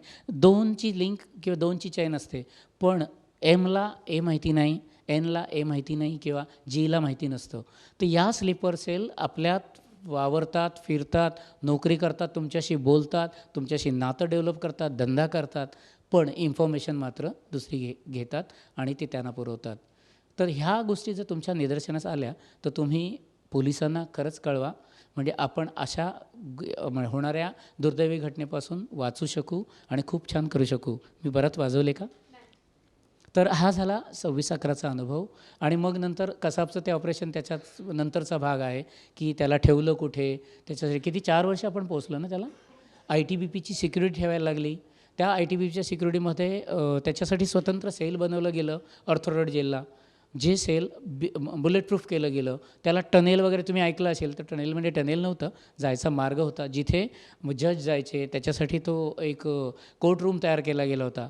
त्याची जबाबदारी आमच्या BDDSवर होती की रोज आमची टीम मॉर्निंग आणि इव्हिनिंग तिथला अँटी सॅबोटेज करत होती की बाहेरून कोणी काही करू शकतात ना, कारण त्याला आपल्याला वाचवायचं होतं, त्याच्याकडून आपल्याला पुरावे जमा करायचे होते आणि आपल्या भारताला सिद्ध करायचं होतं की पाकिस्तान हे अशा कारवाया करतं म्हणून त्याला वाचवणं गरजेचं होतं. लोकांनी खूप दोष दिला की त्याला जिवंत का ठेवलं, त्याच वेळेला मारायला पाहिजे वगैरे वगैरे. त्याच्यात आपण न पडता ह्या सगळ्या गोष्टी याच्यासाठी केल्या. आणि मग त्याला इथून सिक्रेटली तिकडे, म्हणजे जेव्हा शिक्षा झाली, म्हणजे भारत किती हे आहे बघा, म्हणजे मानवतावादी आहे की त्याला लोअर कोर्टने फाशीची शिक्षा दिली, त्याला हायर कोर्टमध्ये म्हणजे हायकोर्टात अपील करण्याची संधी दिली, त्याला वकील पुरवला गेला आणि मग तिथेसुद्धा कायम झाली आणि मग निर्णय घेतला गेला. कारण काय होतं की त्याला ऑर्थो जेलला ठेवणं सुरक्षित नव्हतं. कारण तुम्ही तो कंधारचा एक्सपिरियन्स माहिती होता, IC 814 त्यावेळेचा पण मी साक्षीदार आहे. एअरपोर्ट सिक्युरिटीला होतं, मगाशी तो मुद्दा राहिला, थोडक्यातच सांगतो. तर त्या कंधारच्या वेळेला काठमांडूहून येणारं फ्लाईट काठमांडू दिल्ली होतं, तर ते फ्लाईट हायजॅक केलं गेलं आणि 3 टेररिस्टना, ज्यांना आपल्याकडे अझर मसूद आणि अजून 2 होते मिलिटंट्स, त्यांना सोडवण्यासाठी हे सगळं केलं होतं. म्हणजे ते विमान तिथून काठमांडूहून फ्लाय झालं, त्याच्यानंतर कराची, मला वाटतं पहिल्यांदा अमृतसरनंतर कराचीनंतर मग ते ह्याला गेलं, कुठे कंधारला गेलं आणि मग त्या लोकांनी डेलिंग केलं आणि ह्या तिघांना सोडल्यानंतर 176 काहीतरी मला वाटतं त्याचे होस्टेज होते, म्हणजे इन्क्लुडिंग त्यांचा क्रू मेंबर्स वगैरे, आणि त्याच्यातच 5 टेररिस्ट पण होते. 5 जणांनी ते हायजॅक केलं होतं. तर तो एक भाग हे झाला. थोडक्यात सांगायचं की जिथे गेलो तिथे बऱ्यापैकी प्रामाणिकपणे काम केलं, अनुभव घेतला आणि घेतलेल्या ट्रेनिंगचा वापर कर्तव्य सिद्ध करण्यासाठी केलेला आहे. हे असं अजून काय राहिलं? यानंतर काही बोलावं असं तुमच्या आणि माझ्याकडे शिल्लक नाही आहे, पण व्यासपीठाची आणि आमच्या कार्यक्रमाची एक गरज असते, ती म्हणजे आमच्या प्रायोजकांचे आणि आमच्या हितचिंतकांचे आभार मानणं. तेवढा एक कृत्रिम भाग करते, तो जरा मला सांभाळून घ्या, समजून घ्या. आमचे वामन शंकर मराठे ज्वेलर्सचे अभय मराठे, त्याचप्रमाणे आमचे सहप्रायोजक जाई काजळ, त्याच्यानंतर हितचिंतक Amey Sohani, wealth adviser and technical analytical आमचे दुसरे हितचिंतक देवीप्रसाद सोहनी, आणि त्याचबरोबर आमच्या प्रत्येक वक्त्याला गणपती पहिल्या वक्त्यापासून भेट देणाऱ्या आमच्या मयुरा फडके, या सगळ्यांचे गप्पांच्या वतीने मी मनपूर्वक आभार मानते आणि अभय मराठे यांना विनंती करते की त्यांनी गणपती आजच्या मान्यवर वक्त्यांना द्यावा. मान्यवर नाही आहे, आपल्यातल्याच आहे, कर्तव्य भावनेतून केलेलं आहे काम. पुन्हा एकदा मी फक्त खूप शांत चित्ताने आपण ऐकलत, विषय वेगवेगळा इकडे तिकडे पळत होतो, मांडण्याचा सांगण्याचा प्रयत्न केला, प्रामाणिक प्रयत्न केला, आपण सहन केलं, म्हणजे गप्प राहून ऐकलत. आणि ते बोलत असताना किंवा ही स्टोरी सांगत असताना एखादं वाक्य किंवा एखादा शब्द चुकीचा गेला असेल तर मला माफ करावा.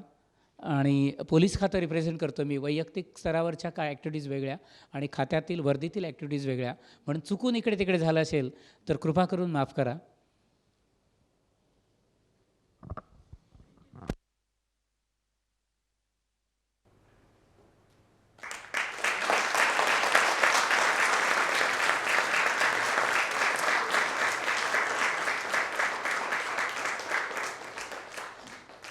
इथे श्रद्धा आहे म्हणून इथे जीव बाकी आहे.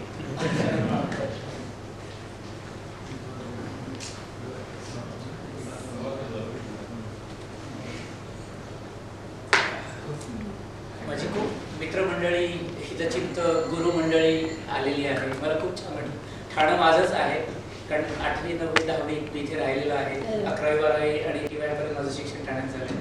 त्याच्यात ठाण्याशी माझं नातं आहे आणि असा अनुभव कव्हर करण्यासाठी यांनी जे व्यासपीठ दिलं आहे त्यासाठी यांचं मी आभारी आहे आणि तुम्हा सगळ्यांचा आभारी आहे. सर्वांना विनंती आहे, राष्ट्रगीताकरता उभं राहावं.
भारत माता की